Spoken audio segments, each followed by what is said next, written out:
जिंदगी तोर जायरे फाकी दिया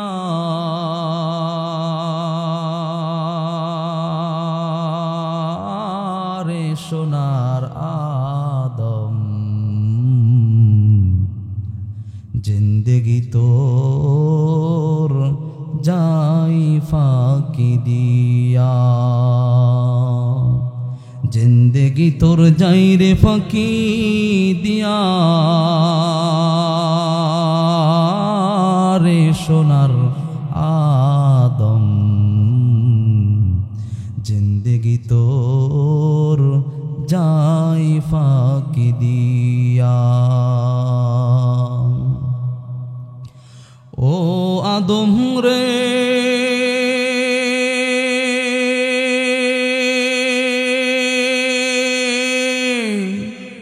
পাক দরিয়া গেছে দারি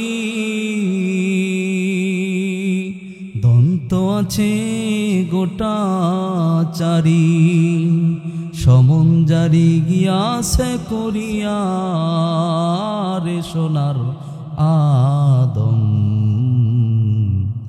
জিন্দেগি তোর যাই ফাঁকি দিয়া जिंदगी तोर जाए रे फकी दिया रे सोनार आदम जिंदगी तोर जाए फाकी दिया ओ आदम रे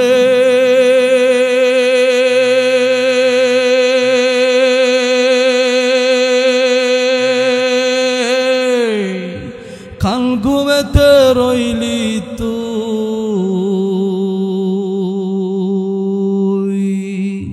সারা নিশি কাটাইলি তুই ঘুমাইয়া ঘুমাইয়া জিন্দেগি তোর যাই রে ফাঁকি দিয়া রে সোনার আদম जिंदगी तोर जाई फाकी दिया आमार भाईरा आमार बंधुगण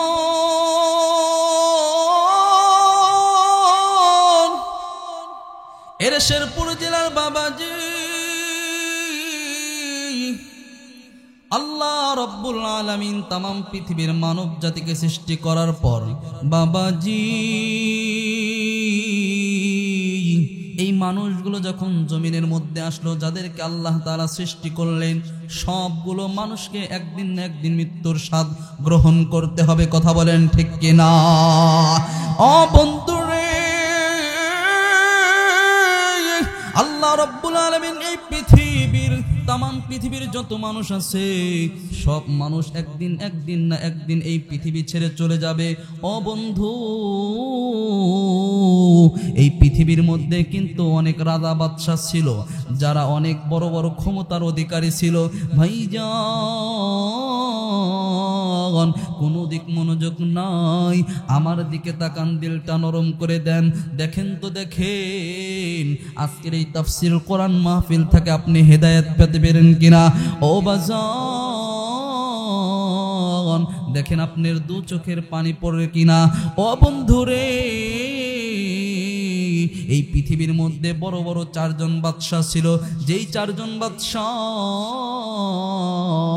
গোটা পৃথিবী শাসন করেছে বলি আল্লাহু আকবার আমার বন্ধুরে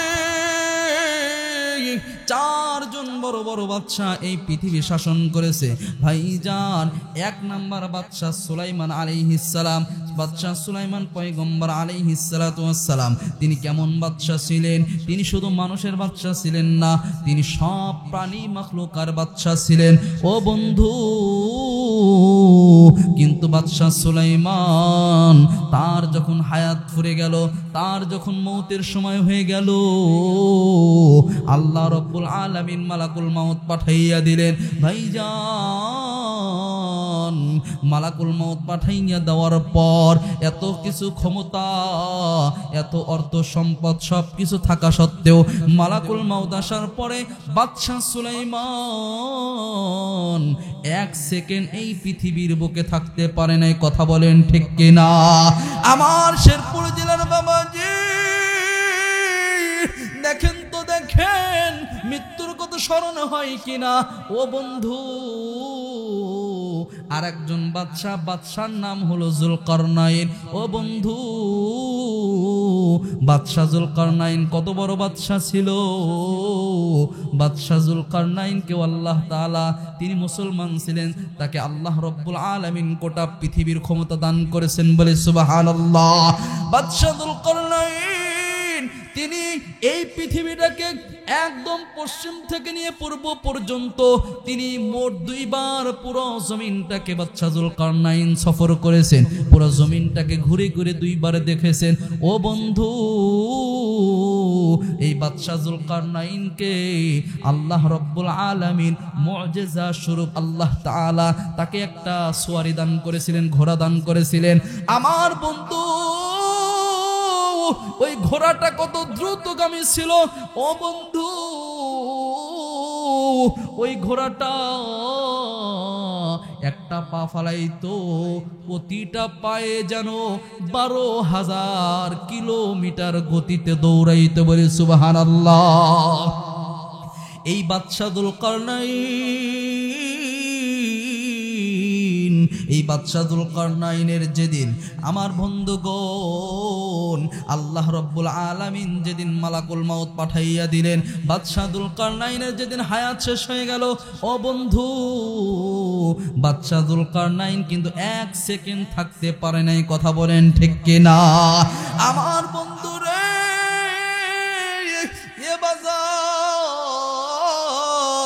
আপনি কেন চোখের পানি ফালাইবেন না? আপনি কেন কাঁদবেন না? দেখেন দেখেন, চোখ দুটো বন্ধ করেন, দেখেন আপনি দুনিয়ার দিকে আপনি একটু মনোযোগটা উঠাইয়া নেন। এ বন্ধু, দিলটা নরম করেন, মরণের কথা স্মরণ করেন। আমার বাবাজি, মরণের কিন্তু গ্যারান্টি নাই। কথা বলেন ঠিক কিনা? বাদশাহ সুলাইমান থাকতে পারে নাই, বাদশাহ জুলকারনাইন থাকতে পারে নাই। এ বন্ধু, আমি আপনি থাকতে পারবো এর গ্যারান্টিও কিন্তু নাই। আমার বাজানো, এই যে মাহফিল আমি এখানে করতেছি, আমি এখান থেকে এই স্টেজ থেকে সুন্দর করে আমি মাদ্রাসায় যাইতে পারবো কিনা সেই গ্যারান্টি আমি দিতে পারবো না। আমার বন্ধুরে, আপনি এই মজলিস থেকে সুন্দরভাবে চলে যাবেন, আগামীকালকে আপনি বেঁচে থাকবেন, এই গ্যারান্টি কিন্তু এখানে কেউ দিতে পারবে না। আমার ভাইজান, তার মানে কেউ না কেউ প্রতিদিন কিন্তু আমাদের মসজিদ থেকে মৃত্যুর এলান আসে। কথা বলেন ঠিক কিনা? এরে বন্ধু,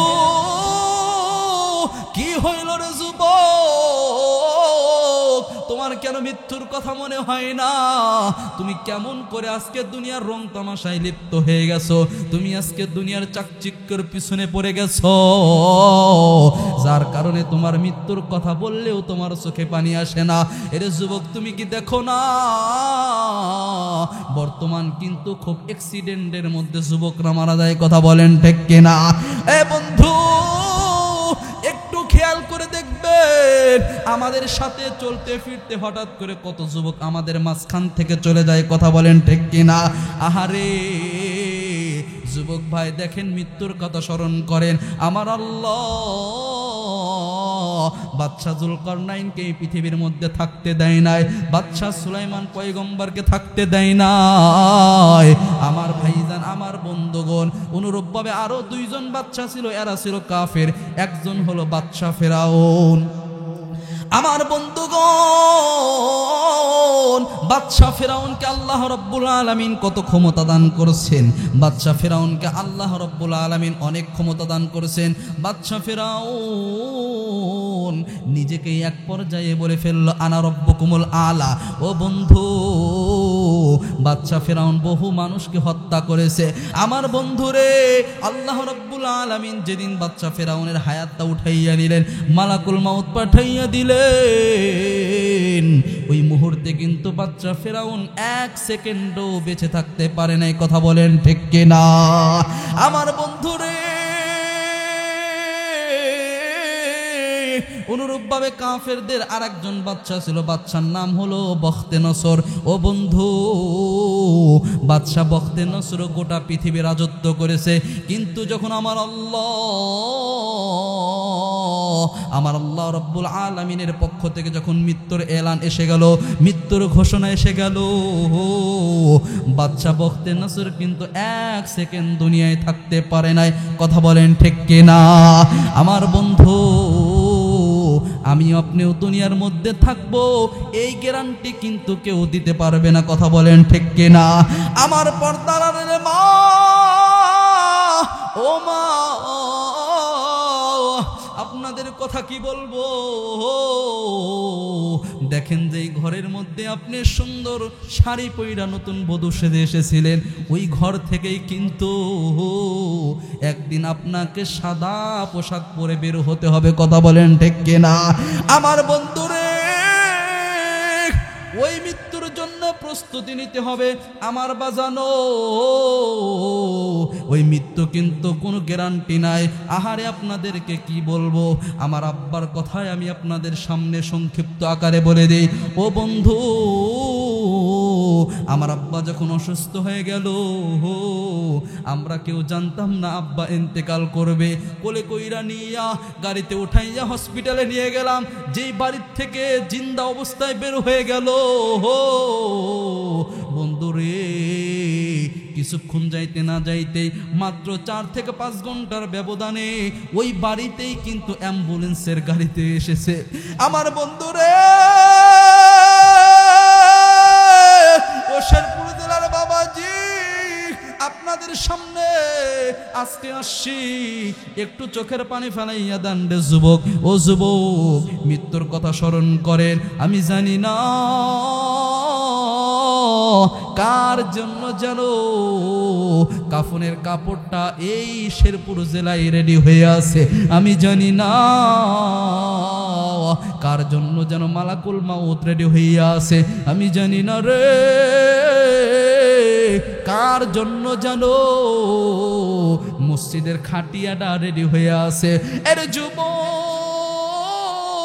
ও বন্ধু, ওই মৃত্যুর হাত থেকে আমরা কেউ রেহাই পাবো না, কেউ মুক্তি পাবো না। একটু দেখেন চোখের পানি ফালাইতে পারেন কিনা।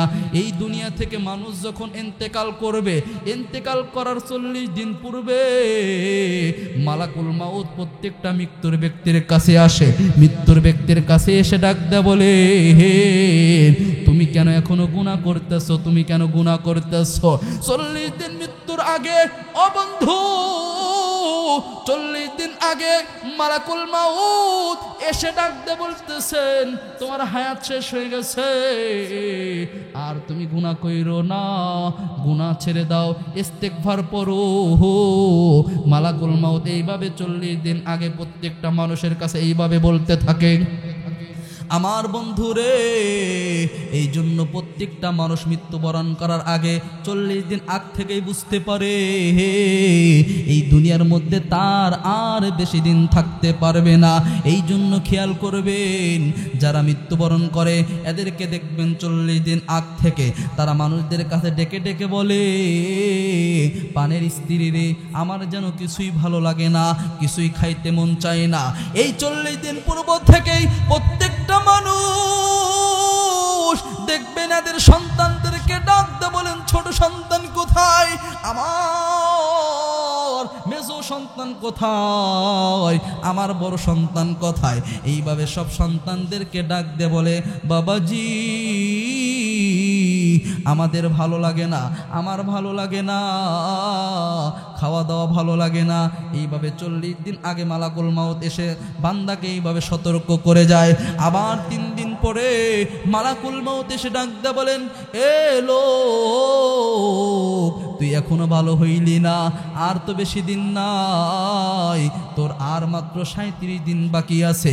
আবার 3 দিন পরে আবার আসে, আবার এসে বান্দাকে সতর্ক করে।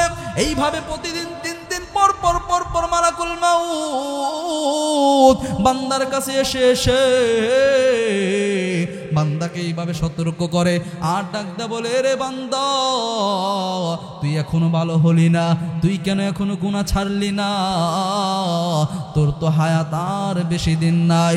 এর শেরপুর জেলার বাবাজি, এই জন্য দেখবেন মৃত্যুর আগ মুহূর্তে প্রত্যেকটা মানুষ নত হয়ে যায়। প্রত্যেকটা মানুষ দেখবেন সব সময় শুধু একা একা থাকে। কথা বলেন ঠিক কিনা আমার বন্ধুরে? দেখবেন মৃত্যুর আগ মুহূর্তে ওই বান্দার দুনিয়া ভালো লাগে না, খাবার ভালো লাগে না, দেখবেন একা একা থাকে, আনমনা হয়ে থাকে। মসজিদের মধ্যে গেলেও কারোর সাথে কথা বলে না, এক কোনায় বসে বসে নামাজ পড়ে, কিছুই ভালো লাগে না। স্ত্রী ডাক দেয়া বলে, কথা ঠিক মতো বলে না, সন্তানদের সাথেও ঠিক মতো কথা বলে না, খাবার সামনে দিলে খাবারগুলোও ঠিক মতো খাইতে পারে না।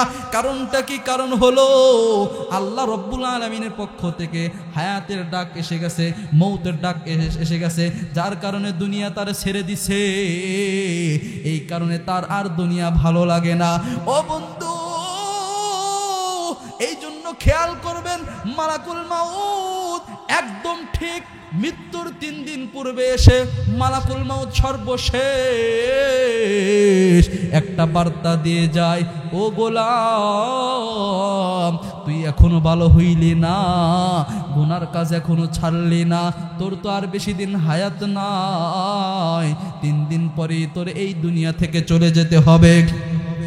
আমার বাবাজি, এই জন্য প্রত্যেকটা মৃত্যু ব্যক্তি 3 দিন পূর্বে তাদের অবস্থাটা অন্যরকম পরিবর্তন হয়ে যায়। সবাই জানতে পারে এই দুনিয়ার মধ্যে হয়তো আর বেশি দিন থাকতে পারবে না, যার কারণে 3 দিন আগে প্রত্যেকটা মানুষ কেমন কেমন যেন হয়ে যায়। আমার বন্ধুরে, কি বলবো আপনাদেরকে, আমার বাবার কথাই বলি। আমার আব্বা মৃত্যুর 1 দিন পূর্বে হঠাৎ করে কেমন যেন অসুস্থ হইয়া মুহূর্তের মধ্যেই যেমন চোখটা যেন উপড়িয়ে ফেলে দিয়ে কেমন যেন নিঃশ্বাসটা যেন বন্ধ হয়ে যাওয়ার উপক্রম হয়ে গেল। মুহূর্তের মধ্যে দৌড়াইয়া আসলাম, নিজের চোখে বাবার ইন্তেকালটা দেখলাম। আসিয়া দেখি চোখটা যেন কেমন উপরে গেছে, হাতটা জড়িয়ে ধরলাম, বুকের মধ্যে আলতো করে হাতটা বলাইয়া ডাক দে বললাম, বাবা জান, কি হয়েছে আপনার, এমন করছেন কেন? আমার হাতটা সুন্দর করে শক্ত কইরা ধইরা 2 চোখের পানি ফেলে ডাক দে বলেন, বাবা, ডাক দে বলতেছেন, বাবা তোমার ছুটি আর কয়দিন আছে? আমি ডাকতে বললেন, বাবা আপনি ছুটির টেনশন করবেন না, আমার ছুটি আরো অনেক লম্বা টাইম আছে, আমি এখানেই আছি, বাড়িতেই আছি, আপনার পাশেই আছি। আমার আব্বা মৃত্যুর 1 দিন পূর্বে হাতটা ধইরা, ও বন্ধু বুঝাইতে চাইছি, মৃত্যুর আগে প্রত্যেকটা মানুষ জানে যে তার মৃত্যু হবে। আমার বাবা সেই ঠিক 1 দিন আগে আমার হাতটা ধইরা ডাকতে বলতেছেন, বাবা মনে হয় এই পৃথিবীর মধ্যে আর বেশি দিন বাঁচতে পারবো না, আমার মনে হয় আজকের দিনটাই আমার যাইব না, আমার মনে হয় আজকের দিনটাই আমার যাইবে না রে বাবা। ও বাবা তুমি কিন্তু মাদ্রাসায় যাইও না, আমাকে সুন্দর কইরা গোসল কাফন দাফন কইরা কবরের মধ্যে রাখার পর সুন্দর কইরা দোয়া দরুদ পড়ার পর তুমি মাদ্রাসায় চইলা যাইবা। এর শেরপুর জেলার বাবাজি এই আলোচনাটা অনেক জায়গায় করেছি, কিন্তু আমার তেমন বুঝে আসে নাই। কিন্তু বাবা যেদিন মারা গেল সেই দিন আমার বুঝে আসছে, আসলে নবীজি হাদিসের মধ্যে বলেছেন মানুষ মৃত্যুর আগ দিয়ে টের পায়। এই কথাটা আমি আমার বাবাকে দেখে বুঝেছি। একদিন আগে ডাক দেয়া বললেন, কেমন বুঝতে পারলো? একদিন আগে ডাক দেয়া বলতেছেন, আমার মনে হয় একদিন আর যাবে না। ও বন্ধুরে, আল্লাহর কি কারিশমা, একদিন যাইতে না যাইতে ওই দিন রাত্রে হসপিটালে নিয়ে যাওয়ার পরেই 2টা-3টার দিকে বাবা দুনিয়া ছেড়ে চলে যায়। আমার বন্ধুগণ, এই জন্য আপনাদেরকে একটা মেসেজ দিতে চাই, এই পৃথিবীর বুকে যাদের মৃত্যু হবে তারাই কেবল বোঝে এই পৃথিবী ছেড়ে তারা চলে যাবে, আর কেউ বোঝে না। এই কারণে যাদের হায়াত কমে যায়, যাদের মৃত্যুর কাছাকাছি সময় চলে আসে, দেখবেন তারা যেন কেমন আনমনা হয়ে থাকে, কিছুই ভালো লাগে না, খাবার দাবার খাইতে পারে না। মাঝে মধ্যেই ডাক দেয়া বলেন, স্ত্রীকে ডাক দেয়া বলেন, তো আমার মারা যাওয়ার পরে আমার সন্তানদেরকে এই কাজ করতে বইল, এই কাজ করতে বইল। ও বন্ধু, মানুষের যখন মৃত্যুর সময় চলে আসে, দেখবেন মাঝে মধ্যেই ছোট সন্তানকে ডাক দেয়, পাশে বসাই। আমার বাবাজি মাঝে মধ্যেই দেখবেন বড় সন্তানকে পাশে বসাই, মাঝে মধ্যেই দেখবেন মেয়েকে দেখার জন্য বারবার ছটফট করে, স্ত্রীকে ডাক দেয় বলে, আমার মেয়েটাকে খবর দাও, আমার মেয়েটাকে বড় দেখতে ইচ্ছা করছে। মাঝে মধ্যেই দেখবেন মৃত্যুর সময় যখন কাছে এসে যায় তখন নাতিপুতিকে দেখতে চায়। আমার বন্ধুরে, ওই মৃত্যুর হাত থেকে আমরা কেউ মুক্তি পাবো না। আমি জানি না কার যেন মৃত্যুর নামক চিঠিটা কার যেন আজরাইল আলাইহিস সালাতু ওয়াস সালামের হাতে চলে আসছে। ও বন্ধু, ওই মৃত্যু থেকে যেহেতু আমরা রেহাই পাবো না, সুতরাং ওই মৃত্যুটা যেন খুব সহজে হয়, এই কারণে আমাদের ঈমান আনা দরকার আছে কিনা? জোরে বলেন আছে, আরো জোরে বলেন আছে, আরো আওয়াজ দেয়া বলেন আছে কিনা? আমার বন্ধুরে, যদি বদকার হয় তাহলে ওই যে সূরাতুন নাজিয়ার মধ্যে তেলাওয়াত করলাম, আমার আল্লাহ তাআলা বলেন যারা বদকার হবে, যারা ঈমান আনবে না, আমল করবে না, আমার আল্লাহ এদের জানটা কেমন কবজ করবে। আমার বাবাজি খুব খেয়াল করে শুনবেন, কোনো দিক মনোযোগ দিবে না। তাফসীরে মাজহারের মধ্য থেকে আপনাদের কাছে চমৎকার তথ্য দিয়ে যাব। আমার বন্ধু, তাফসীরে মাজহারের মধ্যে আল্লামা কাজী সানাউল্লাহ পানিপতি রহমাতুল্লাহি আলাইহি বলেন, ও বন্ধু, কাফের মুশরিকদের যখন মৃত্যুর সময় গনিয়ে আসে, আজরাইল আলাইহিস সালাতু ওয়াস সালাম তাদের কাছে আসার পূর্বেই ওই আসমান থেকে কিছু ফেরেশতা আসে, একদম নোংরা ময়লা যুক্ত কাপড়টা নিয়ে ওই মৃত ব্যক্তি যার মরণের সময় চলে আসছে তার চোখের সামনে বসে যায়। এই দিকে আজরাইল আলাইহিস সালাতু ওয়াস সালাম ওই কাফেরের মাথার কাছে বসে যায়। বসে যাওয়ার পর আজরাইল আলাইহিস সালাতু ওয়াস সালাম তার রূহটা যখন নেওয়ার জন্য, কবজ করার জন্য যখন তার বুকের উপর থাবা মারে, আমার বন্ধুরে দেখবেন যারা বদকার তাদের মৃত্যুটা কত ভয়ঙ্কর হয়। দেখবেন যারা বদকার, আজরাইল বুকের উপর থাবা দেয়, ওই রূহটা দৌড়াইতে থাকে, দৌড়াইয়া দৌড়াইয়া একবার মাথার দিকে চলে যায়। আজরাইল আবার সেই মাথার কাছে পিটাইতে থাকে, পিটাইতে পিটাইতে রূহটা আবার দৌড়াইতে দৌড়াইতে আবার একদম পায়ের বুড়ি আঙ্গুলের কাছে চলে যায়। আমার বন্ধুরে, আবার বৃদ্ধা আঙ্গুলের কাছ থেকে আবার হাতের শাহাদত আঙ্গুলের মধ্যে চলে যায়। এইভাবে পুরা বডির মধ্যে আত্মাটা দৌড়াইতে থাকে, রূহটা দৌড়াইতে থাকে। আজরাইল আলাইহিস সালাম তার রূহটাকে কবজ করার জন্য এইভাবে শুধু আক্রমণ করে। রূহটাকে যখন ধরে, ধরার পর রূহটাকে এমন শক্ত করে টান দেয়, রূহটা বের হয়ে যাবে। ঠিক এমন মুহূর্তে আবার রূহটাকে ছেড়ে দেয়। রূহটাকে ছেড়ে দেওয়ার পর পুরো শরীরের মধ্যে আবার রূহটা মিলিয়ে যায়। আবার আজরাইল আলাইহিস সালাতু ওয়াস সালাম আবার তার রূহটাকে অনেক শক্ত করে ধরার জন্য পিটাইতে থাকে। আমার ভাইরা, আমার বন্ধুগণ, এই জন্য যারা কাফের মুশরিক, যারা দুনিয়ার বুকে জুলুম করেছে, যারা অন্যায়ভাবে মানুষকে হত্যা করেছে, আমার বন্ধুগণ, যারা অন্যায়ভাবে সম্পদ আত্মসাৎ করেছে, আমার বন্ধুগণ, যারা ঘুষ খেয়ে খেয়েছে, জিনা করেছে, ব্যভিচার করেছে।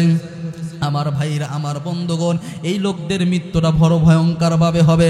আজরাইল পয়গম্বর আজরাইল আলাইহিস সালাতু ওয়াস সালাম এই কাফেরদের রূহটাকে এবার এমন শক্ত জোরে করে বের করবে। ও বন্ধু, কাফেরদের রূহটাকে এমন শক্ত করে বের করবে। হাদিসের কিতাবের মধ্যে এসেছে, হাদিসের মধ্যে আছে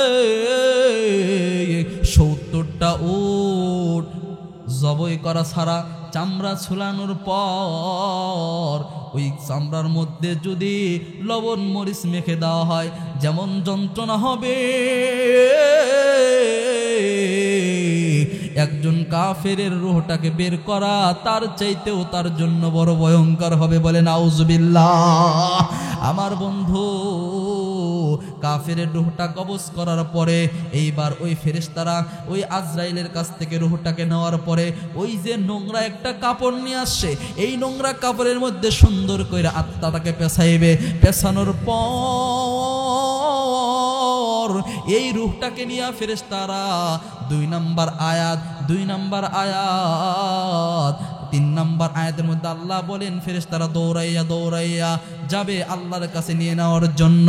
কিন্তু আসমানের মধ্যে যাবে, প্রথম আসমান খোলার অধিকার থাকবে না, দ্বিতীয় আসমান তাদের পারমিশন দেবে না, অনুমতি দেবে না। আমার আল্লাহ রব্বুল আলামিন ডাক দে বলবেন, ফেরেশতারা এই ময়লাযুক্ত রূহটাকে আমার আসমানে নিয়ে আসো না। দুর্গন্ধযুক্ত রূহ, এই ময়লাযুক্ত রূহটাকে আমার কাছে নিয়ে আসো না। যাও যাও যাও, এই রূহটাকে জমিনের মধ্যে নিয়ে যাও। আমার বন্ধুরে, এইবার ফেরেশতারা রূহটাকে নিয়ে জমিনের মধ্যে যাইবে। জমিনও তাদের পর্দাগুলো, তাদের স্তরগুলো খুলবে না। এক পর্যায়ে আমার আল্লাহ নির্দেশ দিবেন, এই রূহটাকে তোমরা একদম সপ্তম জমিনের নিচে সিজ্জিনের মধ্যে রেখে দাও। বলে নাউজুবিল্লাহ। আরো জোরে বলেন নাউজুবিল্লাহ। আমার বন্ধুগণ, আল্লাহ রাব্বুল আলামিন 2 নম্বর আয়াত সূরাতুন নাজিয়াতের মধ্যে বলেন, ওয়ান নাশিতাতি নাশতা।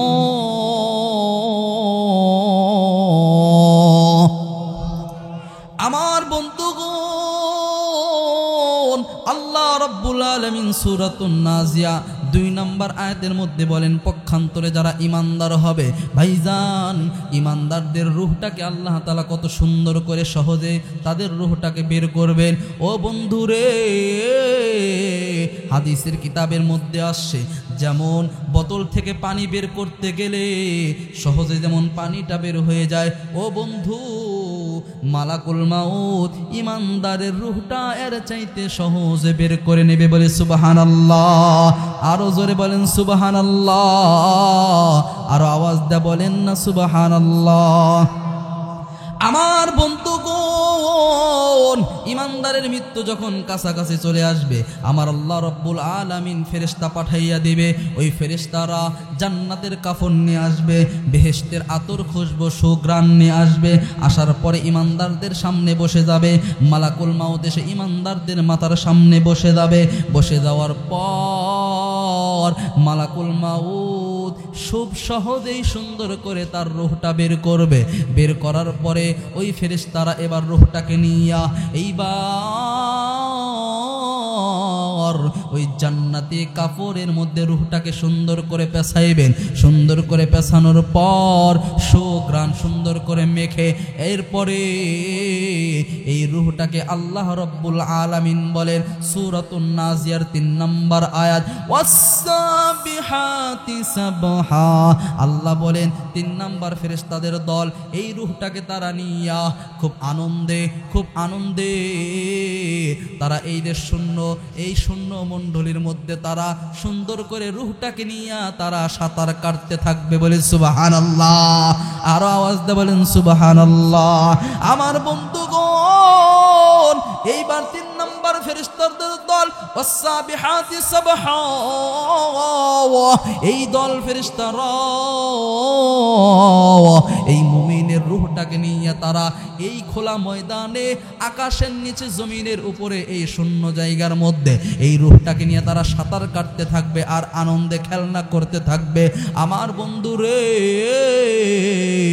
এরপরে 4 নাম্বার ফেরেশতাদের দল 4 নাম্বার সূরাতুন নাজিয়ার 4 নাম্বার আয়াত আমার আল্লাহ বলেন ফাসসাবিকাতিস সাবকা। ও বন্ধু, এরপরে ফেরেশতাদের 4 নাম্বার দল, ওই 3 নাম্বার দল ফেরেশতাদের কাছ থেকে মুমিনের রূহটাকে, ইমানদারদের রূহটাকে নিয়া এই তারা পারাপারি দিবে, প্রতিযোগিতা করবে কে কার আগে আল্লাহ তাআলার কাছে রূহটাকে পৌঁছাইয়া দিতে পারে। আল্লাহু আকবার। আমার বন্ধুগণ, 4 নাম্বার ফেরেশতাদের দল এই রূহটাকে নিয়ে কে কার আগে যাইবে আল্লাহ তাআলার কাছে পৌঁছানোর জন্য। আমার বন্ধুগণ, প্রথম আসমান পার হয়ে যাবে, দ্বিতীয় আসমান পার হয়ে যাবে, চতুর্থ আসমান পার হয়ে যাবে, পঞ্চম আসমান পার হয়ে যাবে, ষষ্ঠ আসমান পার হয়ে যাবে, সপ্তম আসমান পার হওয়ার পরে আল্লাহ তাআলার আরশ আজিমের নিচে নিয়ে যাওয়ার পরে আমার আল্লাহ ডাক দিয়ে বলবেন, ও ফেরেশতাদের দল, আমার এই ইমানদার বান্দার রূহটাকে তোমরা খুব সুন্দর কইরা জান্নাতি কাফনটা পরাইয়া, সুন্দর ঘ্রাণ মাখাইয়া আমার আসমানের নিচে বিশেষ একটা জায়গা নাম হলো ইল্লিয়িন, এই ইল্লিয়িনের মধ্যে তোমরা রেখে দাও। আল্লাহু আকবার। আমার বন্ধুগণ, এ বাবাজি কোনো দিক মনোযোগ নাই, দেখেন চোখের পানি ফেলাইতে পারেন কিনা। এ বাবাজি, আমরা ঈমান আনি না, ঈমান যদি না আনি তাহলে আমাদের মৃত্যুটা সহজ হবে না। ঈমান আনলি পরে আমাদের মৃত্যুটা অনেক সহজ হবে। ও বন্ধু, যারা ঈমানদার, যারা ঈমান আনে, ওই ঈমানদাররা মৃত্যুর আগেই তারা প্রস্তুতি গ্রহণ করে। কথা বলেন ঠিক কিনা? যারা ঈমানদার তারা মৃত্যুর আগে তারা নিজের প্রস্তুতি গ্রহণ করে। এ বাজান, আপনাদেরকে একটা কথা বলে যায়, যারা ঈমানদাররা মৃত্যুর আগে সুন্দর করে প্রস্তুতি গ্রহণ করে। আমাদের সরদার সাইয়্যিদুল মুরসালিন, খাতামুন নবিয়্যিন, বিশ্বনবী, আমার আপনার পয়গম্বর নবীজির যখন ইন্তেকালের সময় হয়ে গেল, নবীজি আম্মাজান আয়েশা সিদ্দিকা রাদিয়াল্লাহু তাআলা আনহাকে ডেকে ডেকে বলতেছেন, ও আয়েশা রে, আমার মিসাকটা কোথায়? আমার মিসাকটা দাও। আল্লাহু আকবার। নবী আমার ডাকতে বলেন, আয়েশা রে, আমার মিসাকটা কোথায়? আমার মিসাকটা দাও।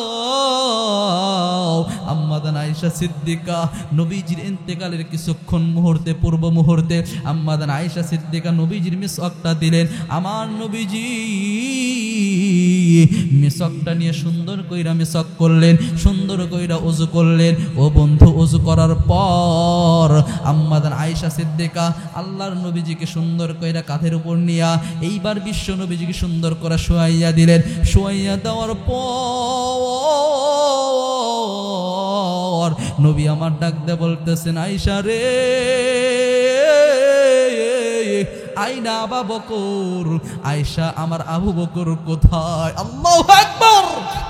বলতেছেন, আয়েশা আমার আবু বকর কোথায়? নবী আমার ডাকতে বলছেন, আয়েশা আমার আবু বকর কোথায়? এই কথা বলতে দেরি, আবু বকর রাদিয়াল্লাহু তাআলা আনহু উপস্থিত হইতে দেরি নাই। বলে মারহাবা।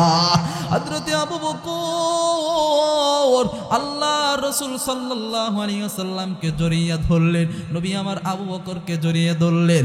জড়িয়ে ধরে নবী আমার কান্দে, আবু বকর কান্দে। ও বন্ধুরে, হযরতে আবু বকর নবীজিকে সবচাইতে বেশি ভালোবাসতেন। কথা বলেন ঠিক কিনা? কত ভালোবাসতেন? আবু বকরকে জিজ্ঞেস করা হলো, ও আবু বকর, তুমি বড় না আল্লাহর নবী বলো? আবু বকর লোকদেরকে বলে তোমরা কি বলো, আল্লাহর নবী সবচাইতে বড়, মর্যাদার দিক দিয়ে বড়, কিন্তু তিনি আমার চাইতে একটু বয়সের দিক দিয়ে ছোট, কিন্তু আল্লাহ রসুলকে আল্লাহ রব্বুল আলামিন সবচাইতে বেশি মর্যাদা দিয়েছেন। বলে সুবহানাল্লাহ। হযরতে আবু বকর আল্লাহ রসুল সাল্লাল্লাহু আলাইহি ওয়াসাল্লাম হযরতে আবু বকরকে জড়িয়ে ধরে ডাক দিয়ে বলতেছেন, আবু বকর তুমি কান্দো কেন? আবু বকর বলেন, ইয়া রাসূলুল্লাহ আপনি কান্দেন কেন? নবী আমার ডাক দিয়ে বলেন, আবু বকর আর মনে হয় বেশিক্ষণ আমি দুনিয়ার মধ্যে থাকতে পারবো না, আমার মনে হয় এই পৃথিবী ছেড়ে আমাকে চলে যেতে হবে। এই কথা শোনার পর আবু বকর আরো জোরে জোরে কাঁদতে শুরু করলে। হযরতে আবু বকর পাশে বসে ঢুকরে ঢুকরে কান্দে, সব স্ত্রীরা ওখানে বসা, সব স্ত্রীরা কান্দে, নবী আমার শুয়ে আছে, নবী নিজেও কাঁদতেছে। কিছুক্ষণের মধ্যে নবীজির ইন্তেকাল হয়ে যাবে। ও বন্ধু, আল্লাহ রসুল সাল্লাল্লাহু আলাইহি ওয়াসাল্লাম ডাক দিয়ে বলেন, আমার কলিদার টুকরা সন্তান ফাতেমা কোথায়? আল্লাহু আকবার। নবী আমার ডাক দিয়ে বলেন, আয়েশা রে আমার ফাতেমা কোথায়? ও বন্ধুরে, নবীজি ফাতেমাকে অনেক ভালোবাসতেন। নবীজি যেমন ফাতেমাকে অনেক ভালোবাসতেন, আমার ফাতেমা রাদিয়াল্লাহু তাআলা আনহাকে যেমন নবীজি ভালোবাসতেন, অনুরূপভাবে ফাতেমা রাদিয়াল্লাহু তাআলা আনহাও নবীজিকে অনেক ভালোবাসতেন। কথা বলেন ঠিক কিনা? একদিনের ছোট্ট ঘটনা, ফাতেমা রাদিয়াল্লাহু তাআলা আনহা তিনি 3 দিন ধরে কোনো খাবার দাবার খান না। 3 দিন পরে ফাতেমার ঘরে একটা রুটি হাদিয়া আসে। ফাতেমা রাদিয়াল্লাহু তাআলা আনহা রুটিটা লইয়া 3 টুকরা করলেন, 1 টুকরা নিজের জন্য রাখলেন, আর 2 টুকরা হযরত হাসান হুসাইন রাদিয়াল্লাহু তাআলা আনহুমাকে দিলেন। আমার বন্ধুরে, হযরতে হাসান হুসাইন তাদের রুটিটা খাওয়া শুরু করে দিলেন। ও বন্ধু, দিলটা নরম করে দেন, নবীজির সিরাত ছুঁড়ে দেখেন চোখের পানি পড়ে কিনা। এইবার ফাতেমা রাদিয়াল্লাহু তাআলা আনহার তাকদীরে, ফাতেমা রাদিয়াল্লাহু তাআলা আনহার ভাগ্যে যেই রুটিটা পড়েছে, সেই রুটিটা ফাতেমা রাদিয়াল্লাহু তাআলা আনহা মুখের মধ্যে দিবে। এই মুহূর্তে ফাতেমা রাদিয়াল্লাহু তাআলা আনহার বাবার কথা মনে পড়ে গেল। আল্লাহু আকবার। ফাতেমা ডাকতে বলে, রুটিটা মুখের মধ্যে দিয়েছে, খায় নাই এখনো, কামড় দেবে। এই মুহূর্তে বিশ্ব নবীজির কথা স্মরণ পড়ে গেল। বলি আল্লাহু আকবার। ফাতেমা ডাকতে বলে, না রে, আমি রুটি খাই, আমার বাবা খাইছে কি খাই নাই, আমি তো সেই খবর নিলাম না। আমার বাবা কি খাইছে কি খাই নাই, আমি তো সেই খবর নিলাম না। ফাতেমা রাদিয়াল্লাহু তাআলা আনহা রুটিটা আর না খাইয়া এইবার বের হয়ে গেলেন। বের হয়ে যাওয়ার পর এইবার বিশ্ব নবীজির দরবারে গেলেন, তালাশ করার জন্য গেলেন, আব্বাকে খুঁজতে লাগলেন। ফাতেমা রাদিয়াল্লাহু তাআলা আনহা এইবার খুঁজতে খুঁজতে বিশ্বনবীকে পেয়ে গেলেন। নবীকে পেইয়া ফাতেমা রাদিয়াল্লাহু তাআলা আনহা ডাক দিয়ে বলতেছেন, ওগো আব্বাজান, 3 দিন ধইরা কিছুই খাই না আব্বাজান, 3 দিন পরে 1 টুকরা রুটি হাদিয়া আসে, আমার ভাগ্যে যেই রুটিটা ছিল ওই রুটিটা আপনার দরবারে নিয়ে আসলাম, এই নেন আব্বা, এই রুটিটা আপনি খান। আমার নবীজি ফাতেমা রাদিয়াল্লাহু তাআলা আনহার হাত থেকে রুটিটা লইয়া, হে বন্ধু, নবী আমার ফাতেমা রাদিয়াল্লাহু তাআলা আনহার হাত থেকে রুটিটা নিয়া এইবার মুখের মধ্যে দেয়। মুখের মধ্যে দেওয়ার পর ডাকতে বলেন, ফাতেমা রে,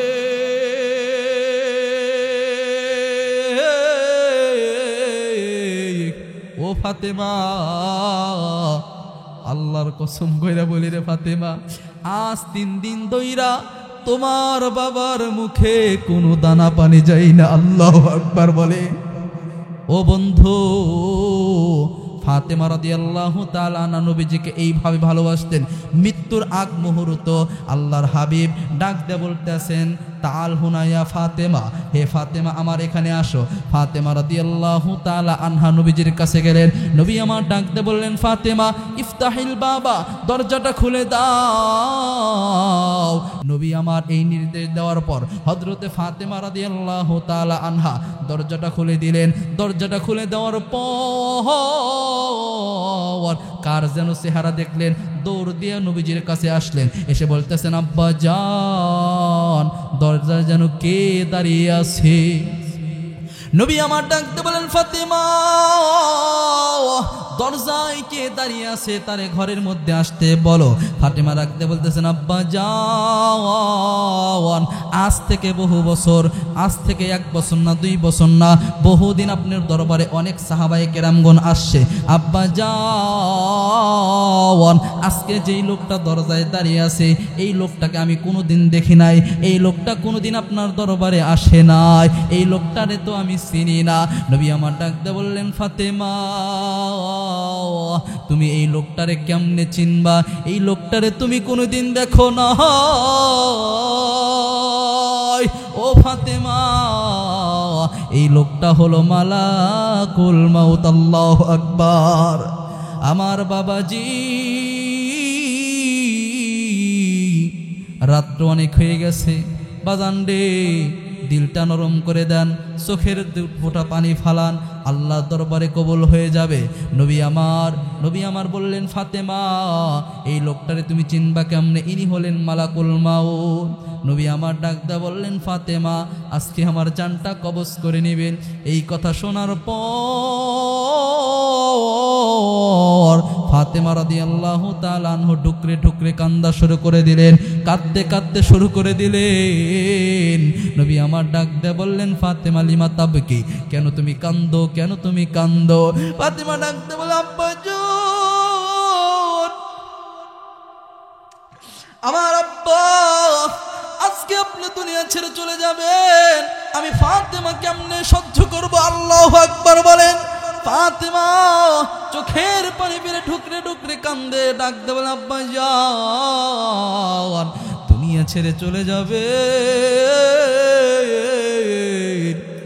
আব্বা, দুনিয়ার মধ্যে কাফের মুশরিকরা আপনাকে নির্যাতন করলে, কাফের মুশরিকরা আপনাকে একটু জ্বালাতন সহ্য করলে আব্বা জান আমি সহ্য করতে পারতাম না।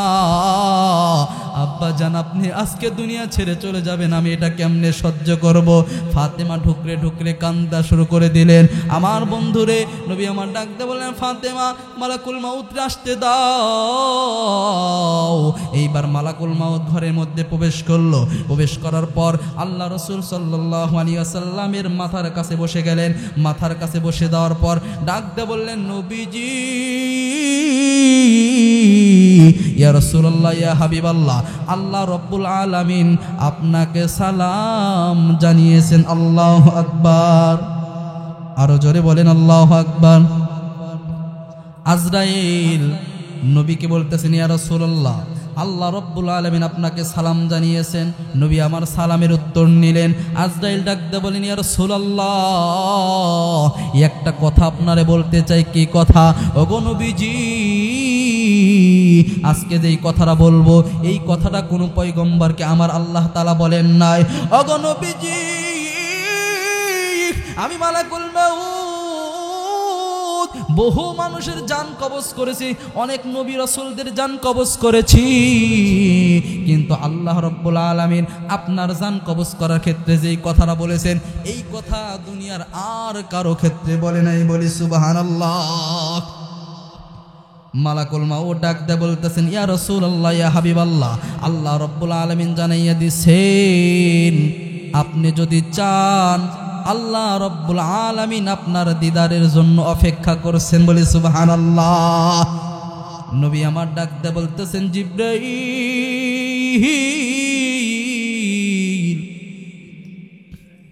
আমার জিবরাইল কোথায়?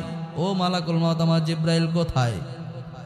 আজরাইল আলাইহিস সালাতু ওয়াস সালাম নবীকে ডাকতে বলতেছেন, ইয়া রাসূলুল্লাহ, ও ওয়াহুয়া ফিস সামাইল উলা, সে তো সেই সপ্তম আসমানে রয়েছে। নবী আমার ডাক দেব, আজরাইল, আমার জিব্রাইল, আমার ভাই জিব্রাইলটা আমি দেখতে চাই। আল্লাহু আকবার, এই কথা বলতে দেরি জিব্রাইল আমিন মুহূর্তের মধ্যে তার সব ডানাগুলো ঝাপটাইয়া মুহূর্তের মধ্যে বিশ্ব নবীজির দরবারে হাজির হয়ে গেছে। বলে সুবহানাল্লাহ। নবী আমার জিব্রাইল আমিনকে দেখা কান্না শুরু করে দিলেন। জিব্রাইল আমিন ডাকতে বলতেছেন, ইয়া রাসূলুল্লাহ, কেন কান্দেন? নবী আমার ডাকতে বলেন, জিব্রাইল,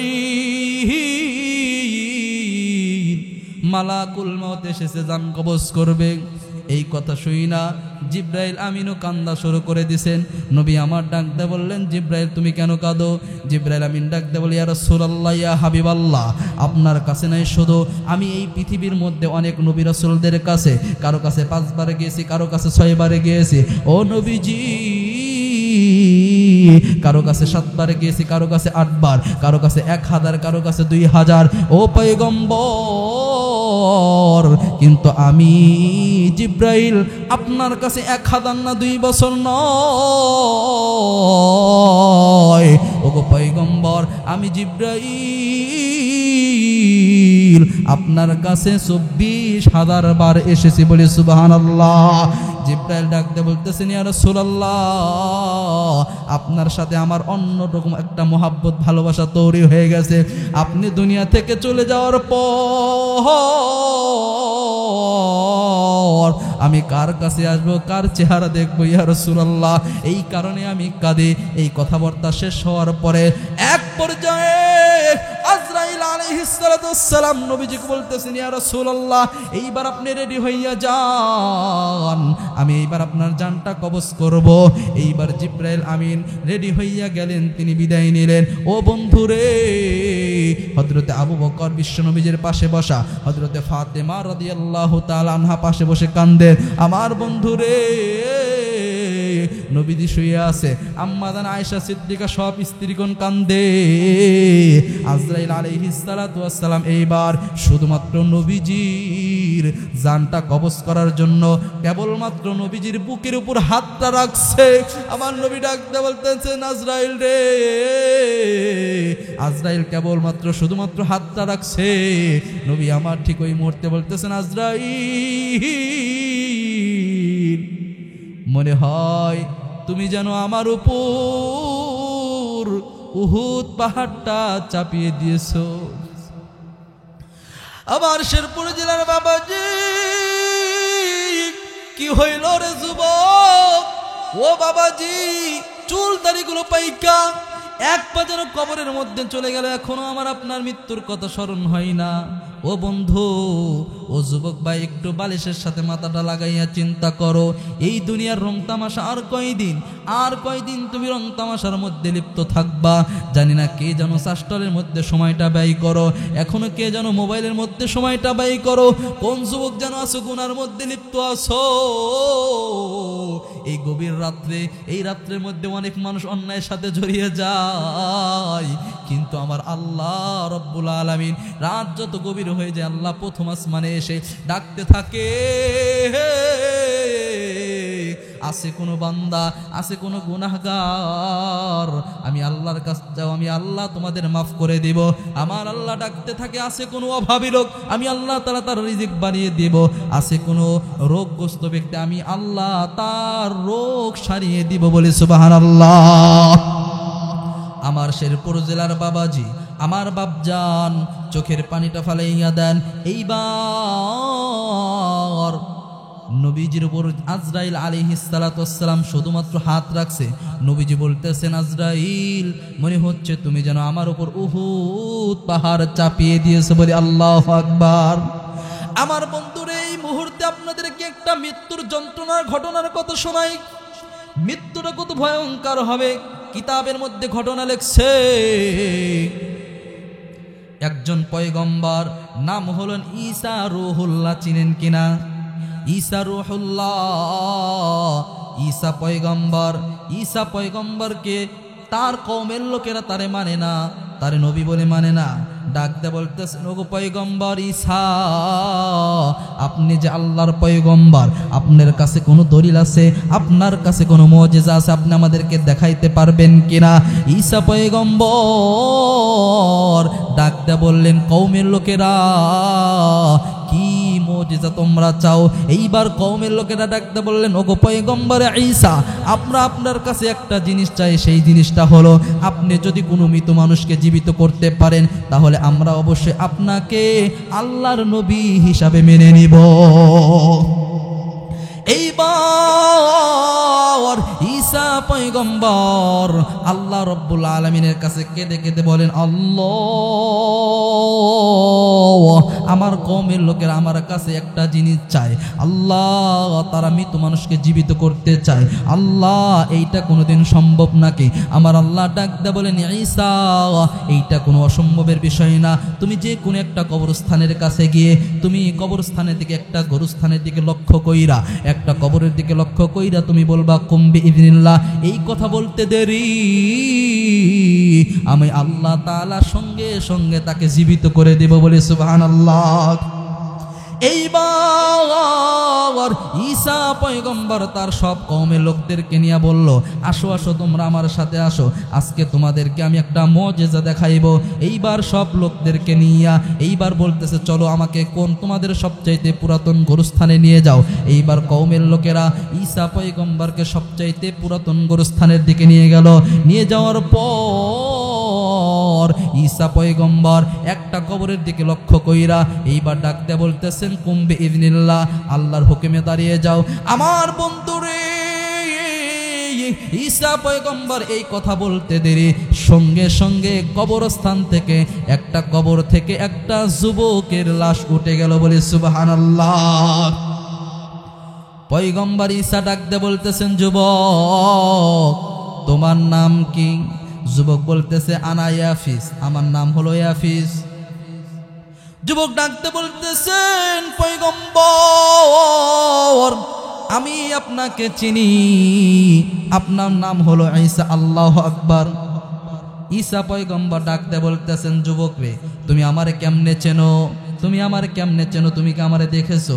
এইবার যুবক ডাকতে বলতেছেন, ওগো পয়গম্বর, আমার বাবার নাম হলো পয়গম্বর নূহ আলাইহিস সালাম, বলে সুবহানাল্লাহ। এইবার যুবক ডাকতে বলতেছেন, আমার বাবার নাম হলো পয়গম্বর নূহ।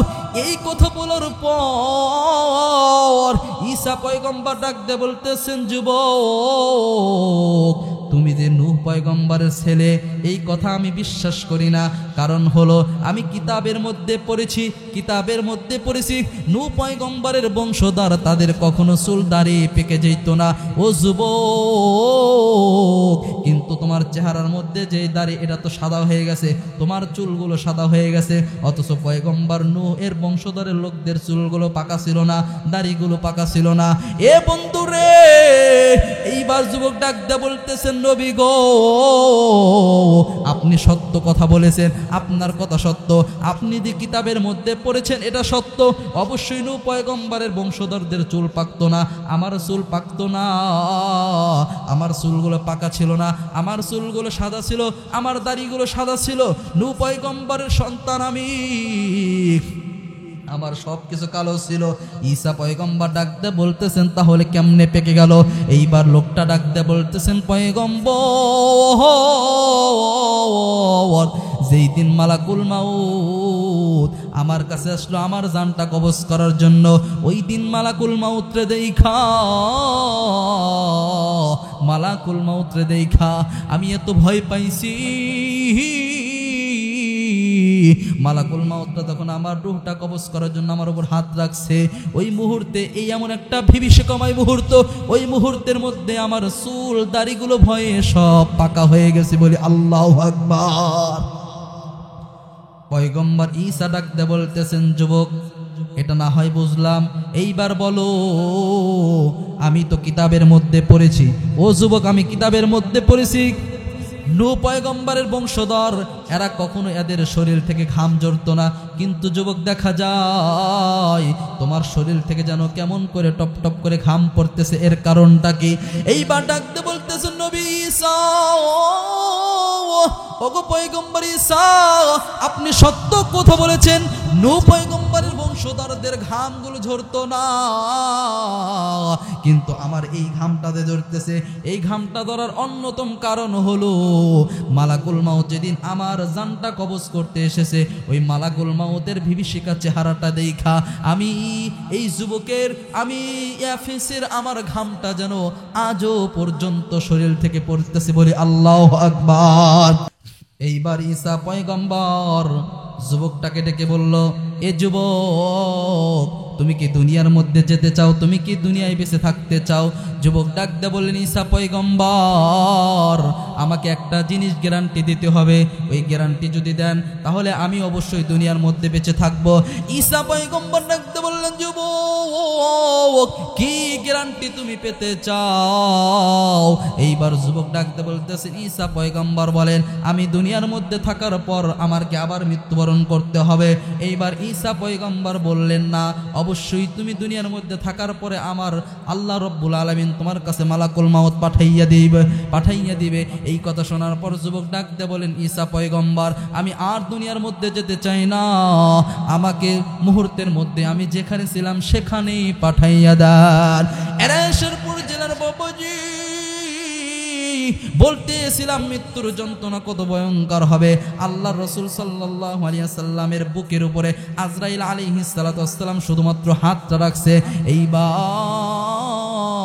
নবী আমার ডাক দিয়ে বলতে, আজরাইল রে, মনে হয় তুমি যেন আমার উপর পাহাড় চাপিয়ে দিয়েছো। এইবার নবী আমার ডাক দিয়ে বলতেছেন, আজরাইল, মৃত্যুর যন্ত্রণা যত আছে সবগুলো আমাকে দাও, তবে শোনো রে আজরাইল, আমার গুনাহগার উম্মতদেরকে কোনো মৃত্যুর যন্ত্রণা দিও না, বলে সুবহানাল্লাহ। আমার ভাইরা, আমার বন্ধুগণ, বলতেছিলাম মানুষের মৃত্যু দুই রকম, একটা হয়তো কাফের মুশরিকদের মৃত্যু, আর একটা হলো ইমানদারদের মৃত্যু। এইবার যুবকরা ডাক দিয়ে বললেন, হুজুর গো, জীবনে অনেক অন্যায় করেছি, অনেক অপরাধ করেছি হুজুর ও, আল্লাহ রব্বুল আলামিনের কাছে তওবা করলে আল্লাহ তাআলাকে আমাদের তওবা কবুল করবেন। এ যুবক, অবশ্যই অবশ্যই আমার আল্লাহ রব্বুল আলামিন, আপনারা যদি তওবা করেন আমার আল্লাহ তওবার দরজা খুলে রাখছেন, বলে সুবহানাল্লাহ। আরো জোরে জোরে বলেন সুবহানাল্লাহ। বাবাজি, হযরতে ওমর রাদিয়াল্লাহু তাআলা আনহু একদিন রাস্তা দিয়ে যাচ্ছিলেন, পথের মধ্যে একজন যুবক ঢুকরে ঢুকরে কান্দে। ভাইজান, দেখবেন পৃথিবীর মধ্যে কিছু মানুষ এমনভাবে ফুফিয়ে ফুফিয়ে কান্দে, যাদের কান্না দেখলে নিজেদেরই কান্না চলে আসে। কথা বলেন ঠিক কিনা?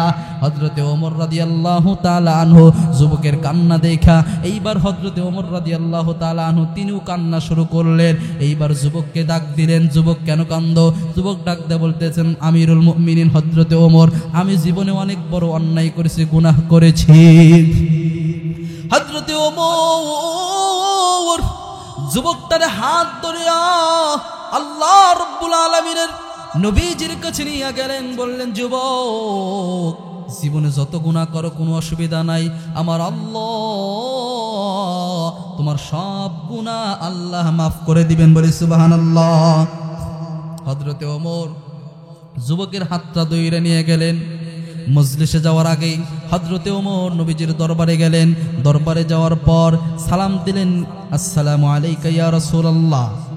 সালামের জবাবের পর হযরতে ওমর বিশ্বনবীজির দরবারে প্রবেশ করলেন। বিশ্বনবীজি ডাকতে বলতেছেন, ওমর, তোমার চেহারায়, তোমার চোখে কেন পানি? ওমর, কেন তুমি কান্দো? হযরতে ওমর ডাকতে বলতেছেন, ইয়া রাসূলুল্লাহ, আমি নিজের কারণে কাঁদি না নবী গো, আমি কাঁদি, আমার সাথে একজন যুবক আসছে, ওই যুবকের কান্না দেখে আমি কান্দি। নবী গো, ওই যুবক আপনার দরবারে নিয়ে আসতে চাই, আনবো কিনা? নবী আমার ডাকতে বলতেছেন, ওমর, নিয়ে আসো। এইবার সেই যুবকটার বিশ্ব নবীজির দরবারে নেওয়া হলো। নবী আমার ডাকতে বলতেছেন, যুবক, তুমি কেন কাঁদো? আমার বন্ধুরে, যুবক প্রথম মুহূর্তের মধ্যে যখন বিশ্বনবীজির চেহারাটা দেখলেন, চেহারাটা দেখতে দেরি যুবকের কান্না যেন আরো বাড়িয়ে গেছে। যুবক ফুফরে ফুফরে কাঁদে, যুবক কান্নার বেশি বেশি আরো কান্না শুরু করে দিল। এইবার নবী আমার ডাকতে বলতেছেন, যুবক তুমি কেন কান্না করো, আমাকে খুলে বলো। এইবার যুবক বলতেছেন, ইয়া রাসূলুল্লাহ,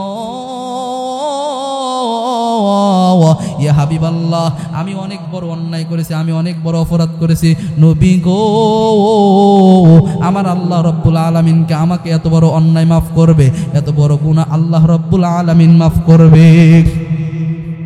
নবী আমার ডাকতে বলতেছেন, যুবক তুমি যত বড়ই অন্যায় করো না কেন, আমার আল্লাহ রব্বুল আলামিন তিনি অনেক বড় দয়াবান, আমার আল্লাহ তোমার সব গুনাহ মাফ করে দিবে। বলি আল্লাহু আকবার। নবী আমার এই কথা বলার পর যুবকের কান্না আরো বেড়ে গেল।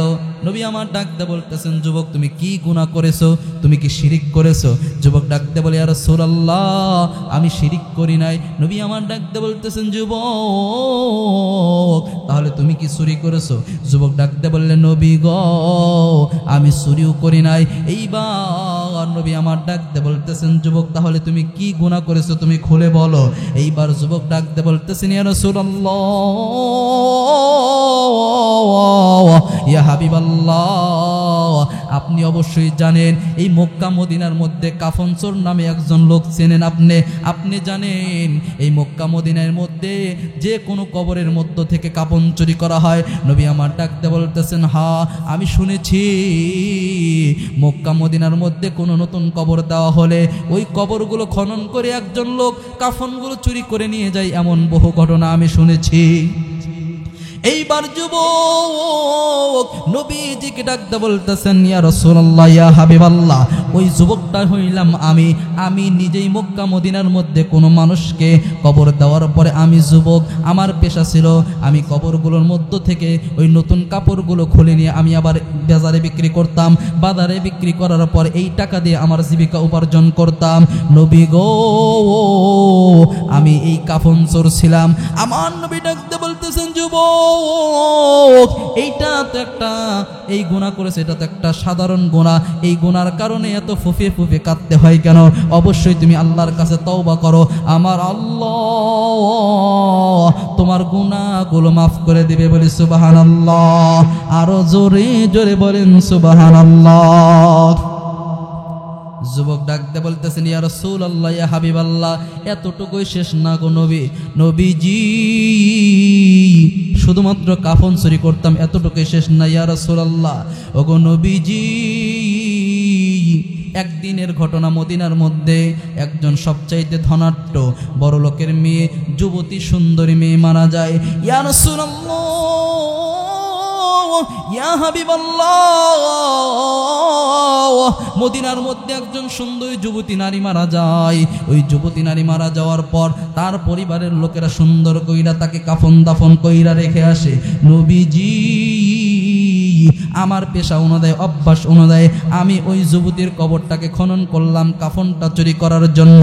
ইয়া রাসূলুল্লাহ, ইয়া হাবিবাল্লাহ, ওই যুবতীর কাফনটা যখন আমি নিলাম, ওই যুবতীর লাশটা সুন্দর কইরা মাটিটা সরাইয়া তার শরীর থেকে আমি যখন কাফনটা নিলাম, কাফনটা নিয়া আমি যখন কবর থেকে উঠে আসব, এই মুহূর্তে কে যেন ডাকতে বলতেছেন, যুবক রে, তুমি এই যুবতীর কাফনটা চুরি করলা, তুমি কি একবার তাকাইয়া দেখলা না এই যুবতীরা কত সুন্দর? ওগো নবীজি, এমন আওয়াজ আসার পর শয়তানের ধোকায় পইরা, ইয়া রাসূলুল্লাহ, ইয়া হাবিবাল্লাহ, আমি নিজেকে কন্ট্রোল করতে পারলাম না, আমি ওই যুবতীর দিকে তাকাইলাম, তাকানোর পর নিজেকে আর কন্ট্রোল করতে পারলাম না। এক পর্যায়ে ওই যুবতীর সাথে আমি অন্যায় কাজ করে ফেলি। বলি নাউজুবিল্লাহ।